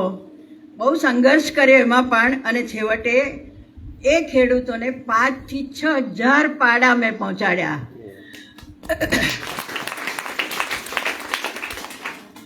અડધી રાત્રે ફોન આવે પેલા વીઈપી વાળાનો. એ વીઈપી વાળાએ જેટલા પજવ્યા છે ને એટલા મને કોઈએ પજવ્યા નથી. પછી મેં એમ કીધું, આ ભચાઉના પ્રમુખ હતા, અત્યારે તો એ ગુજરી ગયા છે મને લાગે, જૂના અમારા. મેં એને કહ્યું કે હવે પાડાનો કાર્યક્રમ હું બંધ કરું છું. તે કે બેન હું વીઈપીના પ્રમુખને લઈને આવું તો? મેં કહું આવો.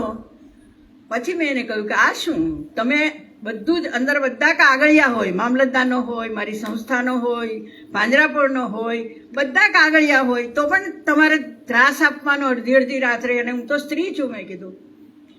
અને એ રીતે એ પાડાનો કાર્યક્રમ ચાલ્યો.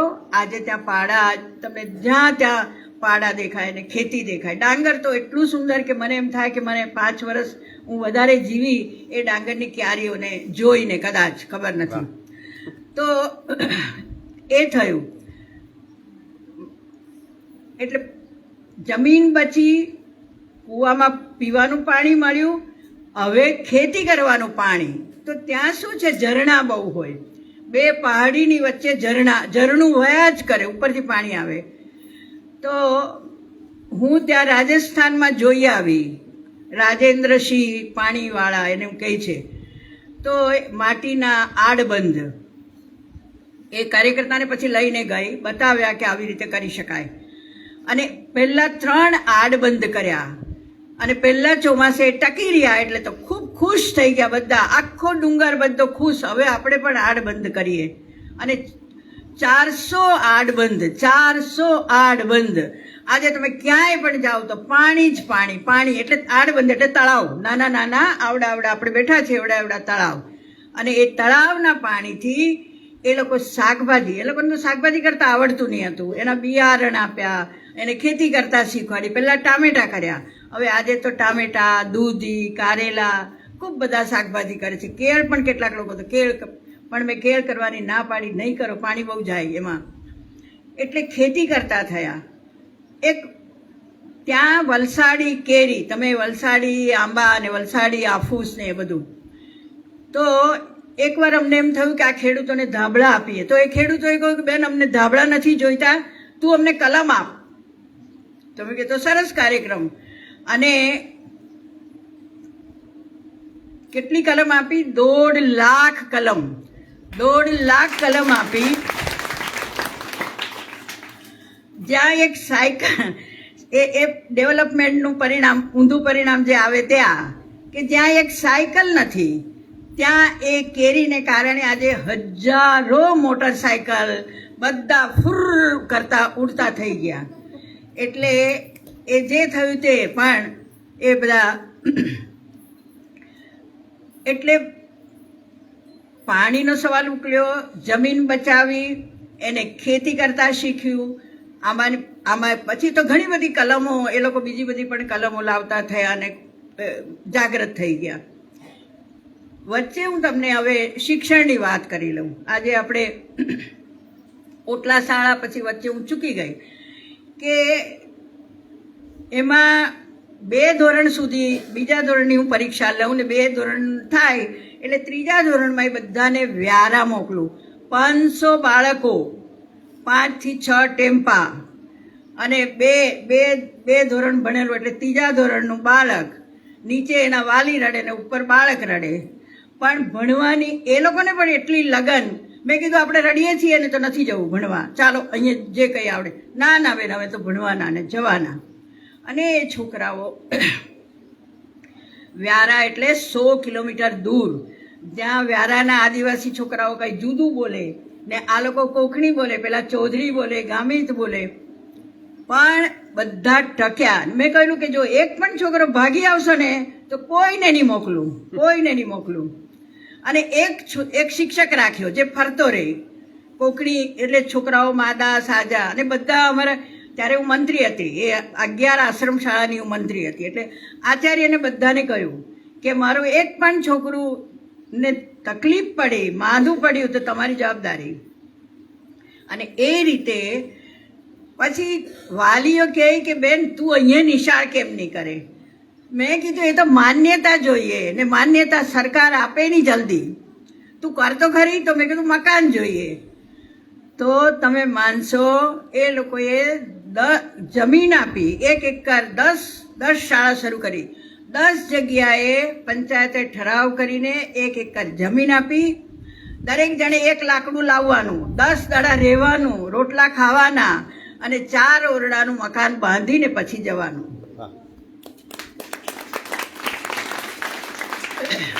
એટલે શાળા થઈ. હવે માન્યતા મેં બહુ ગમત કરેલી કે મેડિકલ કોલેજને જેટલી માન્યતાની તકલીફ નથી પડી એટલી મને વલસાડવાળાએ તો ની જ માન્યતા આપી. છેવટે ગાંધીનગર, કારણ કે પેલું અધ્યાપન મંદિરની આચાર્ય એટલે ત્યાંના ડાયરેક્ટરને બધા ઓળખે, એટલે એણે કહ્યું કે બેન તમે ચિંતા નહીં કરો, વલસાડવાળા નથી આપવાના. કારણ કે એ જે 10 શાળામાં બાળકો થયા ને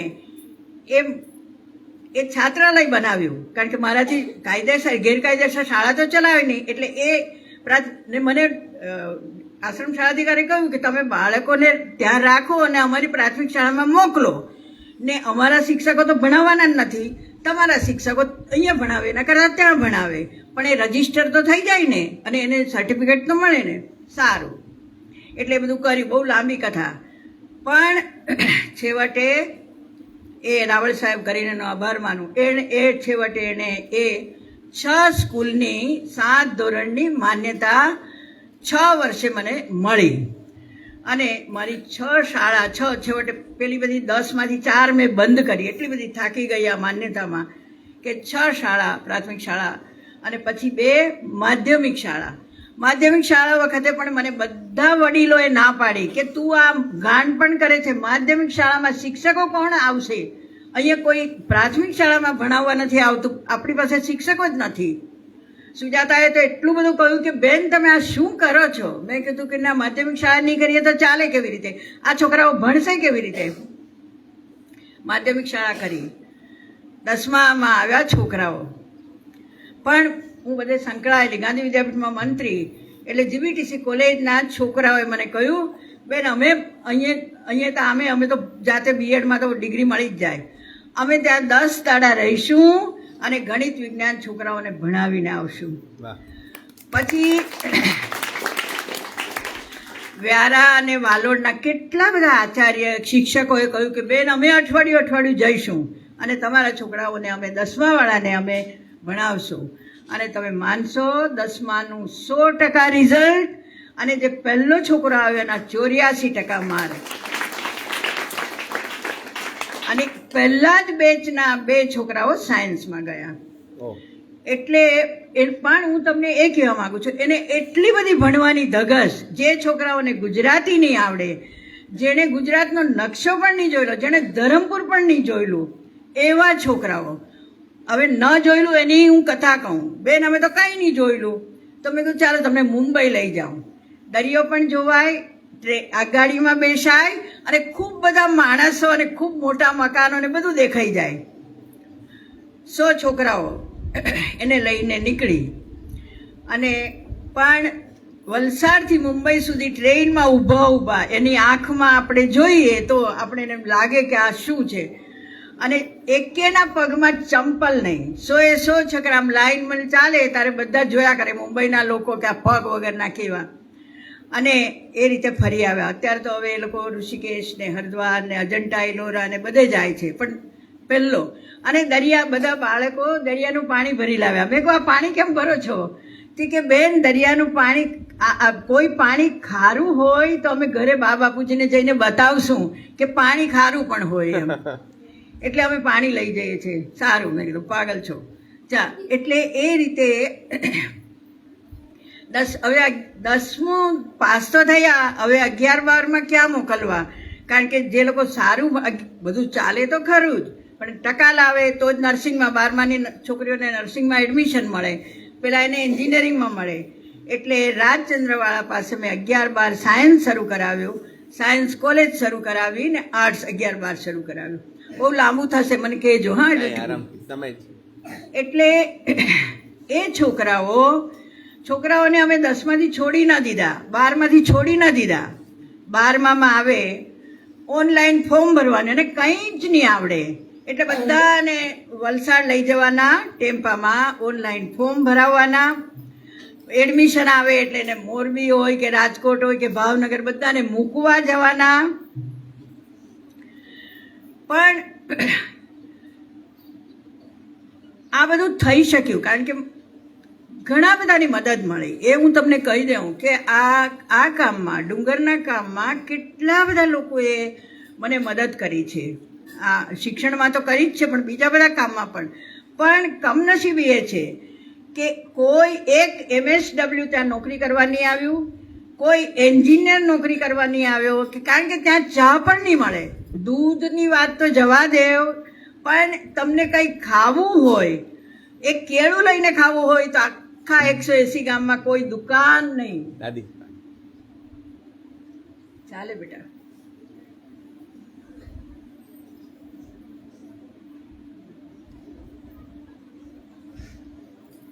હવે અત્યારે નહીં, હા, હું અત્યારની વાત કરું છું. અત્યારે તો ઠેર ઠેર દુકાનો થઈ ગઈ અને બધું મળે. આ પીણા પણ મળે અને દૂધની એને કંઈ પડેલી મળે. ઠીક છે. તો એ રીતે ખૂબ બધા છોકરાઓને એન્જિનિયર બનાવ્યા. ખૂબ બધી છોકરીઓ નર્સિંગમાં ગઈ. નર્સિંગમાં ક્યાં ખબર? બેંગ્લોર, હૈદરાબાદ.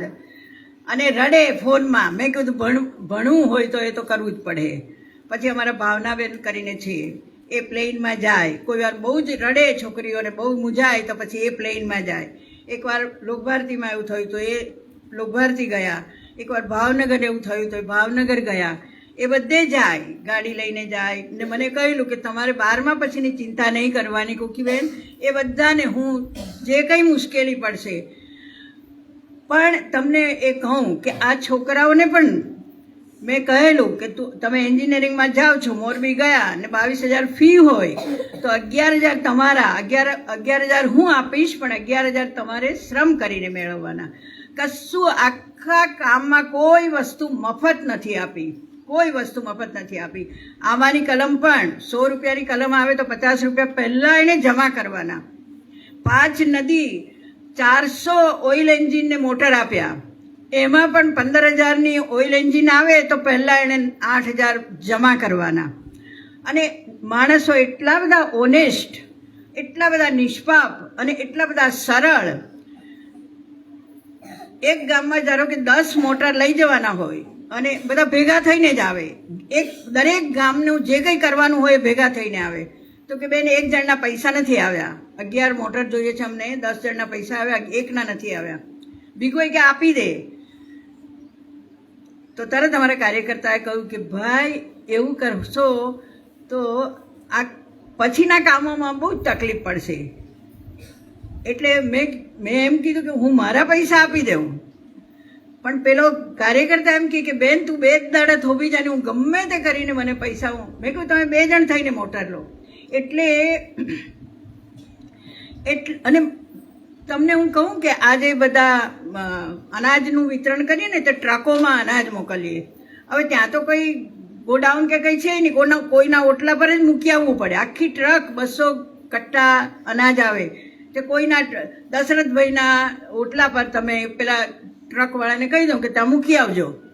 એનું વિતરણ થાય તો, કારણ કે બધા ગામોમાં વિતરણ કરતાં કરતાં પેલા કાર્યકર્તાઓ 10મે દાડે એનો નંબર આવે તો 10 દાડા એ અનાજ ત્યાં પડ્યું હોય એમાંથી 1 કિલો અનાજ પણ કોઈ દિવસ એ લોકોને કોઈને વિચાર પણ નહીં આવે.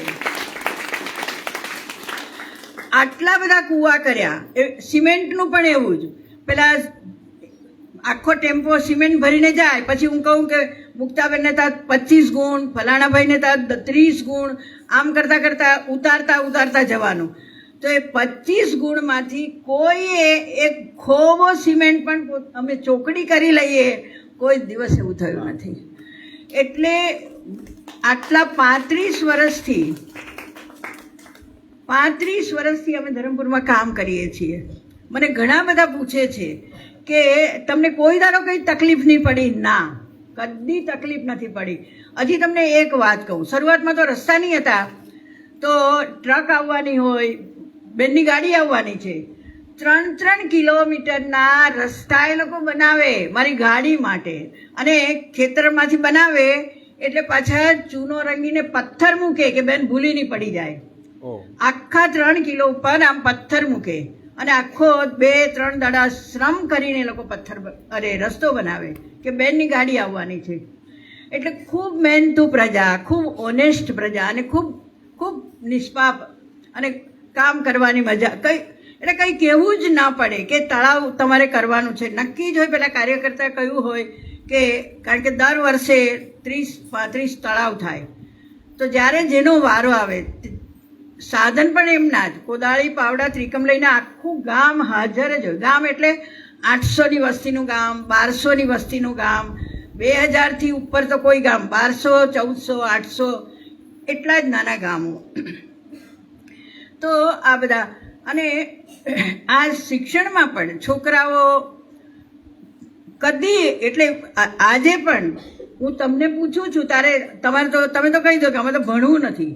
પહેલાંને તો અમારો એક છોકરાને તો જીપીએસસીની મહેનત કરે છે અત્યારે, અને એક છોકરો નિરમામાં ભણે છે. જો કે નિરમામાંથી પછી ભાગી આવ્યો, કારણ કે નિરમામાં તો બધા હાઈફાઈ છોકરાઓ, એટલે એ ભાગી આવ્યો. હજુ અમે આવતે વર્ષે પાછો પ્રયત્ન કરશું કે ના તો ભણ. એટલે 80% અને 90% માર્ક 12માવાળા, કારણ કે એને આગળ ભણવાનું. એટલે એટલી બધી ભણવાની, જેના મા બાપ તદ્દન અભણ છે. આ પહેલી પેઢી ભણે છે. એટલે શિક્ષણની વાત, આ ડેવલપમેન્ટના કામો જે થયા, પાણીનો પ્રશ્ન, જમીનનો પ્રશ્ન, આંબાની કલમનો પ્રશ્ન, આ બધા પ્રશ્નો હવે આજે ત્યાં લગભગ કોઈ, હા હજી નિશાળો ચાલે છે, 4 પ્રાથમિક શાળા અને 2 માધ્યમિક શાળા, અને પણ આ બધા કામ તમને એમ થશે કે આટલા બધા કામ કેવી રીતે થઈ શક્યા. પણ ખબર નહીં, એ લોકો, અમે ગયેલા, અમે જે ગયેલા ત્યારની વાત કરું. મેં ભીખુભાઈને એમ કહ્યું કે આપણે સુરત જિલ્લાના ધરમપુરમાં આપણે કેવી રીતે શું કામ કરશું, તો કે 5-10 વર્ષ તો કામ કરીએ આપણે, એમ કરીને અમે ગયેલા. આજે 35 વર્ષ થયા, હજી અમે ધરમપુર છોડ્યું નથી.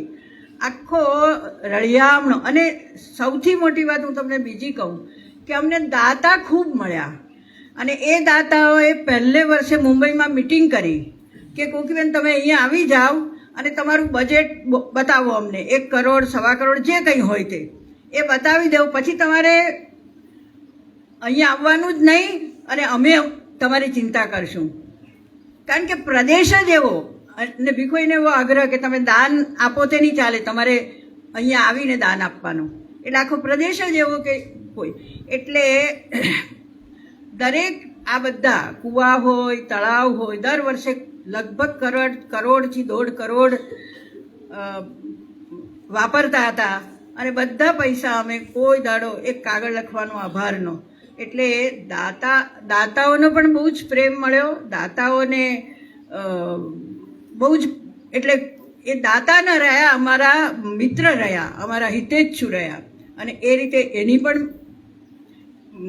મુશ્કેલી ના આવી કોઈ દિવસ કે અમને ચિંતા કરવી પડી. પહેલે વર્ષે કરી ચિંતા કે પાળા કર્યા તો પૈસા તો મળે નહીં, એટલે 1 લાખ કોઈકના આવ્યા અને 8 લાખના પાળા થયા. પછી સુજાતાને એ લોકો તો ચિંતા કરે. મેં ખેડૂતોની મિટિંગ કરી કે તમને તો મારે અનાજ જ આપવાનું છે, હું 2 વર્ષે આપું કે 3 વર્ષે આપીશ. તમને કોણે કહેલું કે તમે બધા પાળા કરી દેજો? પણ એના પૈસા પણ બીજે જ વર્ષે આવી ગયા, કારણ કે દાતાઓને ખબર પડી કે આવું થયું છે. એટલે એક પછી એક, પહેલાં શિક્ષણથી શરૂ કરેલું કામ, બાલવાડીનું કામ સરસ થયું, ધરમપુરનું કામ તો એટલું બધું સરસ થયું કે એટલે એક આખો પ્રદેશ ખાતો પીતો ભણતો. આરોગ્યની વાત તો હું કરતી નથી, પણ બહુ જ કેમ્પ કર્યા, આંખના કેમ્પ કર્યા, ચામડીના એટલે આપવાના, ત્યાં પણ તાલીમના કામ કર્યા. આ શિક્ષકોને પણ ખૂબ તાલીમ આપી, કારણ કે એ તો શિક્ષકો તો કંઈ આવડે નહીં, બોલે જ કોકણી, ગુજરાતી બોલે નહીં. અને આ બાળકોને પણ ગુજરાતી ન આવડે એને માટેના જે પુરુષાર્થ કર્યા છે, ઘણી બધી વાતો કહી શકાય, પણ મને લાગે છે કે પણ ઘણા બધા અમને લોકોને એમ કહે છે કે તમે લોકોએ બહુ સેવા કરી અથવા બહુ કામ કર્યું. ત્યારે મારા મનમાં સતત પ્રશ્ન થાય છે કે આની કર્યું હોત તો બીજું શું કર્યું હોત? ખાધું પીધું ને મોજ કરી, ખાધું પીધું ને ઊંઘી ગયા, શું કર્યું હોત? કદાચ શિક્ષક થઈ હોત તો 60 વર્ષે રિટાયર થઈ હોત. પણ આ કામ કરતાં કરતાં એટલું બધું મળ્યું. દાતાઓનો પ્રેમ મળ્યો, લોકોનો પ્રેમ મળ્યો. આ બાળકો, હજારો બાળકોની સાથે મારે દોસ્તી કરવાની આવી. કેટલા બધા મિત્રો મળ્યા જે લોકો કામને માટે આવ્યા. હા, એકલા રહેવું પડ્યું, એકલા જીવવું પડ્યું. આખા પ્રદેશમાં કોઈ નહીં, આપણા જેવા કપડાવાળું પણ કોઈ નહીં, એટલે એકલા રહેવાનું. પણ મને કદી એવું લાગ્યું નથી, કારણ કે મારો જે શોખ છે વાંચવાનો અને દોસ્તી કરવાનો, એને કારણે ખૂબ આ બધા કામો થઈ શક્યા. અને કામો કર્યા એના બદલામાં અમે ખૂબ મેળવ્યું છે. અને મને એમ લાગે છે કે ભગવાને કદાચ આટલી સ્વસ્થતા, અથવા તો આટલું, બંને અમે તો હાર્ટના પેશન્ટ હતા. ભીખભાઈ તો ગયા 2 વર્ષ થયા, હાર્ટના પેશન્ટ પણ. અને ડુંગર ચડ ઉતર કરવાનો કદી કશું જ થયું નથી. એ પણ બહુ જ મોટી ભગવાનની કૃપા. અને આ બધું કામ કરી શક્યા. એનો બદલો કદાચ આ શરીર જે સ્વસ્થ છે, પ્રસન્નતા છે, એનું કારણ છે કે આપણે કંઈક જીવનમાં કર્યું, એનો સંતોષ છે અને એનો આનંદ છે. તમે બધાએ કેટલું સમજ્યા હશે અને આ બાળકોએ પણ. મને લાગે છે કે થોડી વાતો તો તમને સમજાઈ જશે કે આપણું જીવન આનંદ માટે છે અને આપણું જીવન કંઈક કામ માટે છે. આમાં છે જ શબ્દ કર્મશીલનું ક્રિયા. એટલે કંઈક કામ કરીએ તો રાત્રે સરસ ઊંઘ આવે, અથવા કામ કરીએ તો આપણે. અને હું તો ભગવાનનો બહુ આભાર માનું કે કેટલું સરસ કામ કરવાનું એણે મને પસંદ કરી આ કામમાં. તો એ બધાનો, જેણે બધા ગુરુઓનો, મિત્રોનો, બધાનો આભાર માનીને મારી વાત પૂરી કરું છું.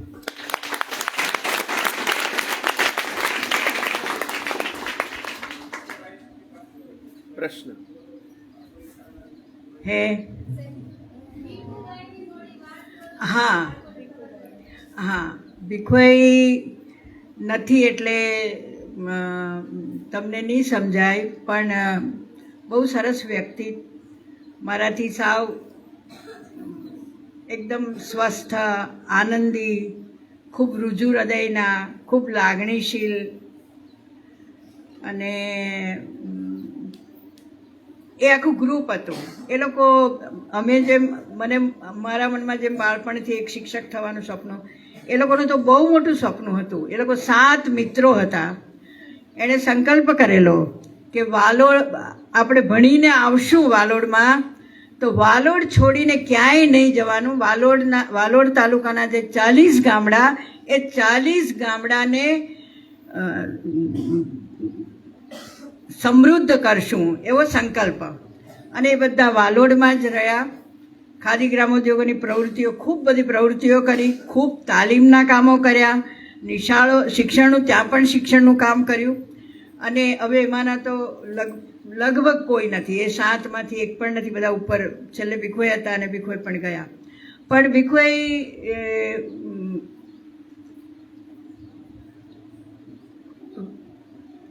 એને ખૂબ એની કયા પાસાની વાત કરું રમેશ? આ બધા કામમાં તમે હા, એ અમે હા મારી સાથે તમને લોકોને ખ્યાલ તો આવ્યો ને કે ભીખોઈ વચ્ચે વચ્ચે મેં ઉલ્લેખ કરેલો. દાદી થોડા પાછળ. અમે બે જણ, મને કામ ફાવે. હા હા એ તમે જ કહો નહીં. હા એ વાત. એટલે હું બોરખડીમાં આવ્યા, બોરખડી ના કામ કરતાં કરતાં અમારા બંનેને જોડાવાનું થયું અને પછી આ બાલવાડીનું કામ સાથે કર્યું. એનું કામ વધારે કામ વૈચારિક, બુદ્ધિશાળી, ખૂબ લખે, બહુ સરસ બોલે હોય. આ બાલવાડીમાં લગભગ 80-90 બહેનો, અને કંઈ હું ગઈ હોઉં ને અવ્યવસ્થિત હોઉં તો ખીજાઈ હોઉં તો એ આવીને ભીખોઈને કહે કે ભાઈ શું કરું, મને આવું થયેલું ને તેવું થયેલું ને. એટલે બહુ જ કરુણાસભર અને બહુ જ, એટલે અમારા બેની પ્રકૃતિમાં બહુ ભિન્નતા, પણ બંને ખાદીધારી, વિચાર એક, અને બંનેનું અમે જુદું પાડી દેલું કે હું કામ કરવાનું, એણે લખવાનું, મિત્રો બનાવવાના, કાર્યકર્તાને સાચવવાના અને દાતાઓને સાચવવાના. અને સૌથી વધારે તો એમને પરદેશ સાથે બહુ જ નાતો, એટલે સુરત જિલ્લામાં લગભગ બધી શાળાને એમને મદદ અપાવી. સ્વિસવાળા મિત્રો સાથે હોય કે સ્વીડનના, ઓસ્ટ્રેલિયાના, જર્મનીના, ખૂબ બધા સાથે એ ગયા પણ, બધે દેશ વિદેશ ગયા પણ, અને બધા જોડે. એટલે મિત્ર બનાવવાનું એમને બહુ જ ફાવે.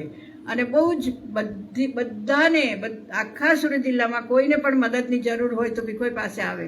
તમારા જેવા નાના છોકરાઓને પણ મદદ જોઈ તો પહેલાં ભીખોઈ પાસે આવે, મારી પાસે નહીં આવે, બેન ખીજવા આવે એટલે ભાઈ પાસે જાય. એટલે એ રીતે અમે બંને સાથે કર્યું.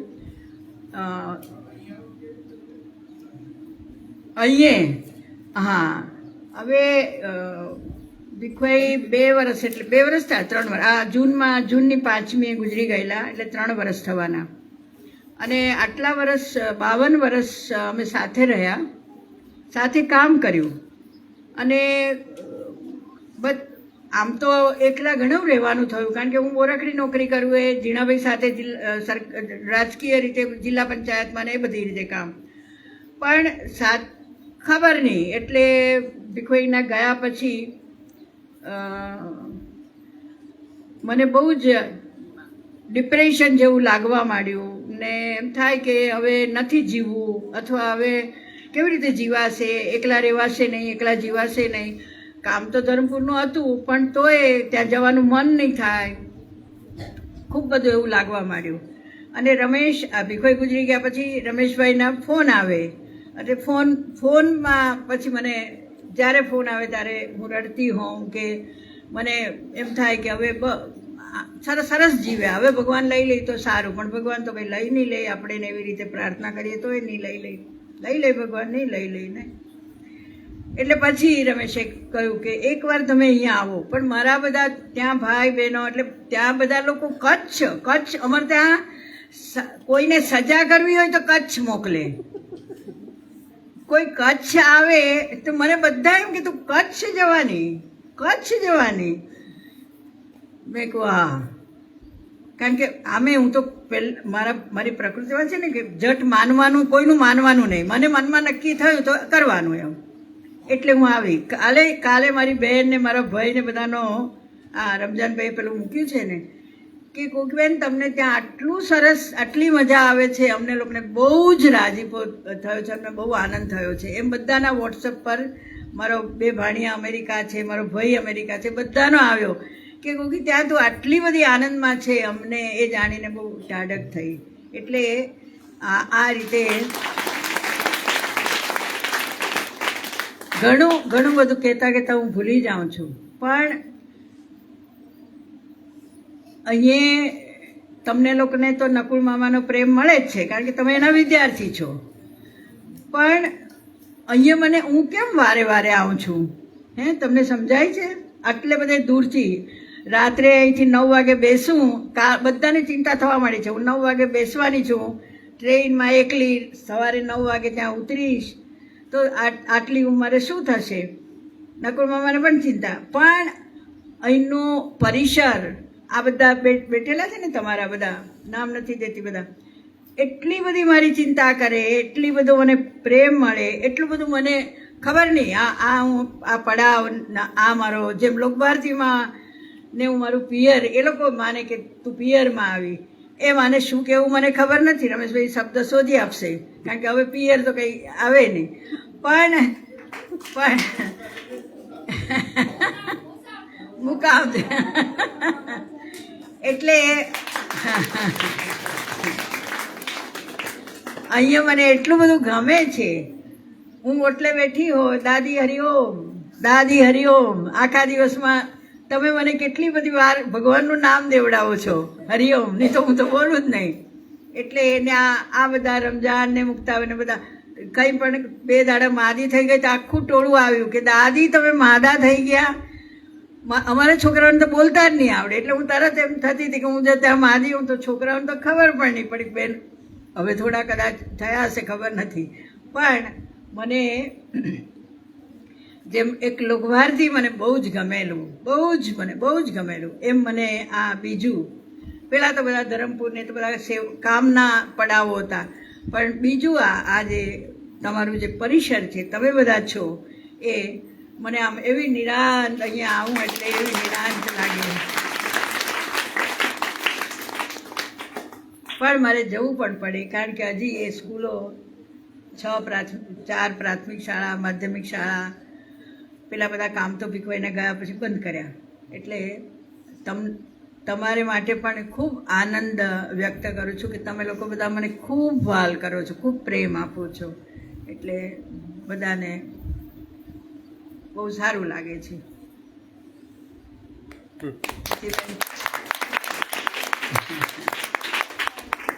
ના, કોઈને કંઈ પ્રશ્ન પૂછવો હોય તો પૂછી શકો. કેટલા વાગે? અચ્છા, કોઈને કઈ પ્રશ્ન છે, પૂછવો છે? દાદીની જીવન યાત્રા, હા, પૂછવું હોય તો પૂછો. ના, કંઈ નહીં, આ તો ના, મારે નથી કેવું કંઈ. હવે કોઈ પૂછવું હોય તો પૂછો. હાથમાં લઈ આ છેલ્લે ભગવાનનો આભાર માનું, જેણે આવું સરસ જીવન આપ્યું, રાતે તારા મળ્યું, આકાશ જોવાની દ્રષ્ટિ આપી, જેણે ઝાડ છોડને પ્રેમ કરતા શીખવ્યું, જેણે નદીના પાણીમાં પગ બોળી એનો ખળખળ અવાજ સાંભળતા શીખ્યું, જેણે સુંદર અવાજ આપ્યો, સેવા કરવાની તમન્ના આપી અને ગરીબ બાળકોને ચાહતા શીખવ્યું, એવા ભગવાનનો પણ હું પાડ માનું. તમે બોલી લો. ના, એમને પછી ગવડા આગાશે, હું આવું કરીશ.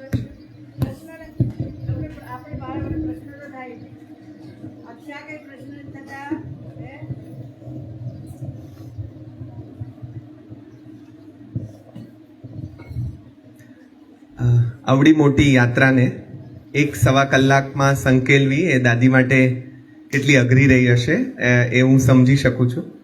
પણ દર્શનાબેન હંમેશા એક વાત અમને બધાને વર્ગમાં કહેતા હોય કે આપણને બધાને આટલું લાંબુ આયુષ્ય કુદરત આપે, જેને જે તમે બધા અત્યારે નાના છો, કેટલાક મોટા છે, કેટલાક 80ની નજીક પહોંચ્યા છે, તો આટલા બધા આયુષ્યનો હિસાબ જો આપવાનો થાય કુદરત પાસે, તો આપણામાંથી કેટલા એવા છે કે જે આપણને મળેલા સમયનો હિસાબ આપી શકે અને એમ કહી શકે બહુ જ વિનમ્રતાપૂર્વક કે કુદરત તે જે મને સમય આપ્યો એ સમયને મેં આવી રીતે પસાર કર્યો છે, આટલું કામ મારાથી થઈ શક્યું છે, હજી આટલું બાકી રહ્યું છે, આ પણ ખબર હોય જેને. આવો હિસાબ આપી શકનારા લોકો બહુ ઓછા આપણી આસપાસ હોય છે. કુકી દાદી એવા એક જણ છે કે જેની પાસે એમને મળેલા સમયનો આવો એક હિસાબ છે. એક બ્રાહ્મણ પરિવારમાં જન્મ થાય, બેને કહ્યું તેમ એ વાત બહુ ઉપસાવીને એમણે નહીં કહી, પણ આગળ ભણવા માટે ઉપવાસ પણ કરે, અને સત્યાગ્રહની વાતો હમણાં આપણે ત્યાં થતી હતી, તો ભણવા માટે પણ સત્યાગ્રહ કર્યો. એકમાત્ર એવી છોકરી હોય જે કોલેજમાં જતી વખતે ખાદીની જાડી ખાદીની સાડી પહેરીને જાય, હોસ્ટેલમાં રહે, એના બધા જે કંઈ પ્રશ્નો હોય એ બધાનો સામનો કરે, અને એની વચ્ચે આખા પરિવારની જવાબદારી લે. મોટા ભાઈને નિરાંત હોય કે કોકી છે ને એટલે મને હવે નિરાંત છે, તો એમણે ઘર આખાની જવાબદારી. એવું નથી કે સમાજના કામો કરતા કેટલાક લોકો ઘરથી વિખૂટા પડી જતા હોય છે અને એમાંથી પોતાની જાતને વિડ્રો કરી લેતા હોય છે, પણ એમણે મેં એ બધી વાત ના કરી. અમે લોકો મા બાપની સાથે રહ્યા જ નથી, એટલે બધા જ નાના ભાઈ બહેનોને એને મોટા કરવાથી, ભણાવવાથી, પરણાવવાથી અને એમની બહેનની ડિલિવરી કરવા સુધી બધી જવાબદારી એની વચ્ચે મારે કરવાની થઈ. કારણ કે મા બાપ હતા તો ખરા, એ તો ભાઈ બાપુજી તો બહુ વહેલા જતા રહ્યા, પણ બા બિચારા બહુ જ ગરીબડા હતા, અને એને એમ હતું કે કોકી, એટલે પહેલેથી હું કરતી એટલે એમ કે કોકી છે એટલે કરશે, કોકી છે એટલે કરશે. પણ એ બધી વાત તો અંગત થઈ એટલે મેં કરી નહીં. હા, એટલા માટે જ મેં પૂરક એ વાત કરી કે આ બધાની વચ્ચે ઘરને, પરિવારને, ભીખુભાઈની બે દીકરીઓ અમીબેન અને ટમીબેન, એ લોકોને ભણાવવાના, મોટા કરવાના, પરણાવવાના, એમના બધા પ્રસંગો સાચવવાના. ભીખુભાઈ માંદા પડ્યા હોય તો એમને ઊંચકીને એક પત્ની તરીકે એમણે કેવી રીતે કર્યું હશે. ભીખુભાઈને તો મેં જોયા પણ છે, એમને મળ્યા પણ છીએ 2-3 વખત. તો એકદમ ઊંચા, હાઇટેડ ને બરાબર આમ પડછંદી પંજાબી જેવા લાગે, એટલા મોટા. આ ભીખુભાઈ પડી ગયા હોય તો એને ખાટલામાંથી ઊંચકવા કેમ, એ પ્રશ્ન થાય. અત્યારે દાદીને જે કમરમાં રહી જાય છે તકલીફ, એ આ કારણસર છે કે એમણે બધાની ખૂબ સેવા કરી છે, અને એ સેવા બહારના જગતમાં તો કરી જ છે, પણ ઘરના જગતમાં પણ કરી છે. મારે એ પણ કહેવું છે કે એની વચ્ચે એમના આંગણાને એમણે સદાય લીલું રાખ્યું છે. આજે પણ એ વાલોડ હોય કે પછી એ ત્યાં બિલપુડીમાં હોય, તમે જાઓ બંને જગ્યાઓએ હું જઈ આવ્યો છું ને મેં જોયું છે, એટલા બધા ફૂલ છોડ હોય, એટલા બધા ફૂલ છોડ. અહીંયા આવ્યા તો નકુલભાઈને અમને બધાને સતત ટોક્યા કરે, તમારા બધાને તો કાંઈ ફૂલ છોડની પડી જ નથી, તમને તો એક પણ ગુલમોર નથી. એનો દાદીને સૌથી મોટો વાંધો છે કે આખા કેમ્પસ ઉપર એક પણ ગુલમોર નહીં મળે, એમ તમે આવું કેમ ચલાવી શકો. એટલે અત્યારે તમે જે આસપાસ ફૂલો જુઓ, બીજા પણ હતા આપણી પાસે, પણ દાદીના ઘરની આસપાસ, આપણા ઘરની આસપાસ, એ વાલોડથી આવે તો ડીકી ભરીને અમારા બધા માટે ફૂલો લેતા આવે અને ફૂલ છોડ લેતા આવે. એમ કે આ તમે અહીંયા જે આ બધી આ જુઓ છો તારાઓ, એમની એવી સૌંદર્ય દ્રષ્ટિ છે કે એમને એમ થાય કે આ હોય તો કેવું સરસ લાગે. અને ત્યાંની દીકરીઓ પાસેથી વારલી પેઇન્ટિંગ્સ અત્યારે કરાવીને લાવ્યા છે, કારણ કે દાદાનું આ ચિરંતન ગાંધી વિદ્યા કેન્દ્ર છે એ બનવાનું છે. એક બાજુ એમને ટોક્યા કરે કે રમેશ, આટલી ઉંમરે તું આ શું ગાંડું કાઢે છે ને આ બધી સંસ્થાઓ, એટલે આ બધા મકાનો ઊભા કરે છે ને એક બાજુ આમ કીધા કરે, અને બીજી બાજુ આ પહેલા લાખ રૂપિયા એમણે જ આપ્યા, અને બીજી બાજુ એને શણગારવાનું. કેમ કે એ જે સંતાનવત પ્રેમ છે. મારે એ પણ કહેવું છે, ઘણા મિત્રો અહીંયા ઓનલાઈન સાંભળી રહ્યા છે, એટલે કોકીબેનની એક છાપ બહુ જ કડક મિજાજી વ્યક્તિત્વની છે. એટલે ભલેરા, હમણાં મારા એક વિદ્યાર્થીને મેં ફોન કર્યો તો મને કે આવો તો કોઈ કલેક્ટર પણ ફોન નહીં કરે, એવો આમ ટુ ધ પોઈન્ટ વાત કરે અને સીધો ઓર્ડરના ટોનમાં જ વાત કરે. કારણ કે આખી જિંદગી એમણે એવી રીતે કામ કર્યું છે. પણ એમણે કહ્યું કે આગળ પણ અમને કહેતા હોય છે કે આટલા બધા એમના સાથી કાર્યકર્તાઓ છે, એમાંથી એક પણ માણસ એમને છોડીને ગયો નથી. અને જેટલી બધી દીકરીઓ એમની પાસે ભણી છે, એ બધી દીકરીઓ એમ કહે છે કે એ બધાનો પ્રેમ પોતે જીત્યા છે, કારણ કે ખૂબ બધી દીકરીઓને એમણે પ્રેમ કર્યો છે. એ કહેતા એમણે એમની જે સરસ યાત્રાનું પુસ્તક લખ્યું છે, રમેશભાઈને હમણાં છપાવ્યું, તો એ પુસ્તકમાં દીકરીઓએ લખ્યું છે, પોતે એમ થાય ને કે હું આવી કડક છું તો જાઉં ઘરે તો મજા પડી જાય બધા બચ્ચાઓને, તો કે ના બેન, અમે રાહ જોઈએ કે તમે પાછા ક્યારે આવો. તો એક તરફ આ નાળિયેર જેવું જે વ્યક્તિત્વ છે બહારથી તમને કડક લાગે અને અંદરથી એટલું જ કૂણું કૂણું કોમળ, આપણા બધાની બહુ ચિંતા કરે, નકુલભાઈની ચિંતા કરે કે આ કેવી રીતે બધી જગ્યાએ પહોંચી વળતા હશે અને બધાની ચિંતા કરે, એવું એક વડ જેવું આપણે વૃક્ષને જ એટલે પુરુષને જ વડની ઉપમા કેમ આપીએ, કોઈ સ્ત્રી પણ વડની જેમ છાયા બનીને આપણા બધાને ઘેરી વળે એવું બને ને, એમ આજે છેલ્લા થોડા કેટલાક સમયથી દાદી આપણને બધાને એ રીતે છાયા આપી રહ્યા છે, એમનો પ્રેમ આપણને બધાને મળી રહ્યો છે. અત્યારે એમને હિંચકે ઝૂલતા જોઈએ છીએ ત્યારે અમને બધાને એમ ધરપત થાય છે કે નહીં, કોઈક છે જે આપણા બધાની ચિંતા કરી રહ્યું છે, ખૂબ વાલ કરી રહ્યું છે. તો આવું એક વ્યક્તિત્વ આપણને બધાને મળ્યું છે, રમેશ દાદાના કારણે મળ્યું છે, એટલે એનો પણ આપણને આનંદ છે. જે બાળકો અહીંયા બેઠા છે એવા જ બલકે એનાથી એ થોડા જુદા પ્રકારના સમયમાં દાદી જન્મ્યા, મોટા થયા, ભણ્યા, પણ જો જુદી રીતે તમે વિચારો, જુદી રીતે પ્રયત્ન કરો, પોતાના જીવનને ન કેવળ પોતાના સુધી પણ બધા સુધી વિસ્તારવાની કોશિશ કરો તો કેટલું થઈ શકે, કેટલું થઈ શકે. એનો એક જીવતો જાગતો ઉદાહરણ એ દાદી આપણી વચ્ચે છે. તો આપણને હરખ છે. હજી તો એમણે ઘણી બધી પોતાની વાતો કરી નથી.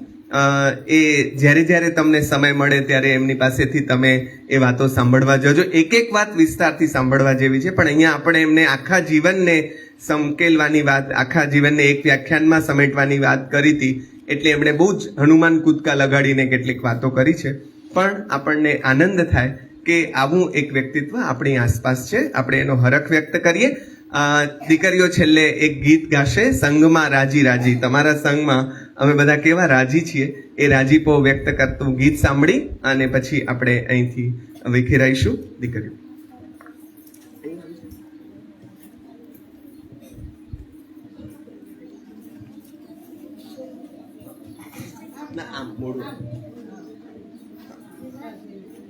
ઉભા રહ્યો તો ચાલશે. સંગમાં રાજી રાજી, સંગમાં રાજી રાજી, આપણે એકબીજાના સંગમાં રાજી રાજી, સંગમાં રાજી રાજી, સંગમાં રાજી રાજી, સંગમાં રાજી રાજી, આપણે એકબીજાના સંગમાં રાજી રાજી, સંગમાં રાજી રાજી. બોલવા ટાણે હોઠ ખુલે નહીં, બોલવા ટાણે હોઠ ખુલે નહીં, નેણ તો રહેલા જી.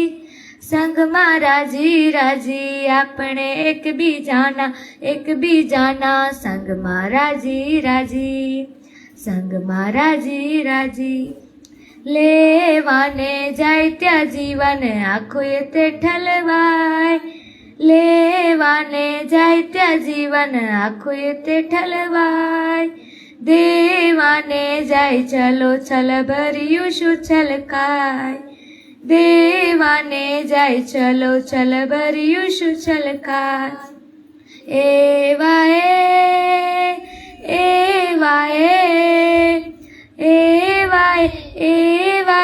આપલે અવસરીએ પાગલ, કોણ રે કહે પાજી. સંગમાં રાજી રાજી, આપણે એકબીજાના સંગમાં રાજી રાજી, સંગમાં રાજી રાજી.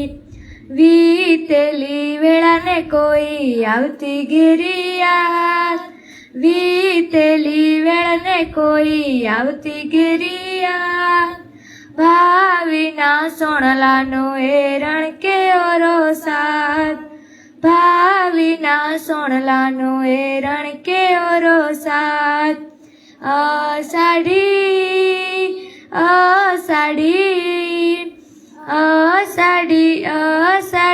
આભના વાદળ વીજ સવારી, જરતા રે જાય ગાજી. સંગમાં રાજી રાજી, આપણે એકબીજાના સંગમાં રાજી રાજી, સંગમાં રાજી રાજી, સંગમાં રાજી રાજી, સંગમાં રાજી રાજી, આપણે એકબીજાના સંગમાં રાજી રાજી, સંગમાં રાજી રાજી, સંગમાં રાજી રાજી.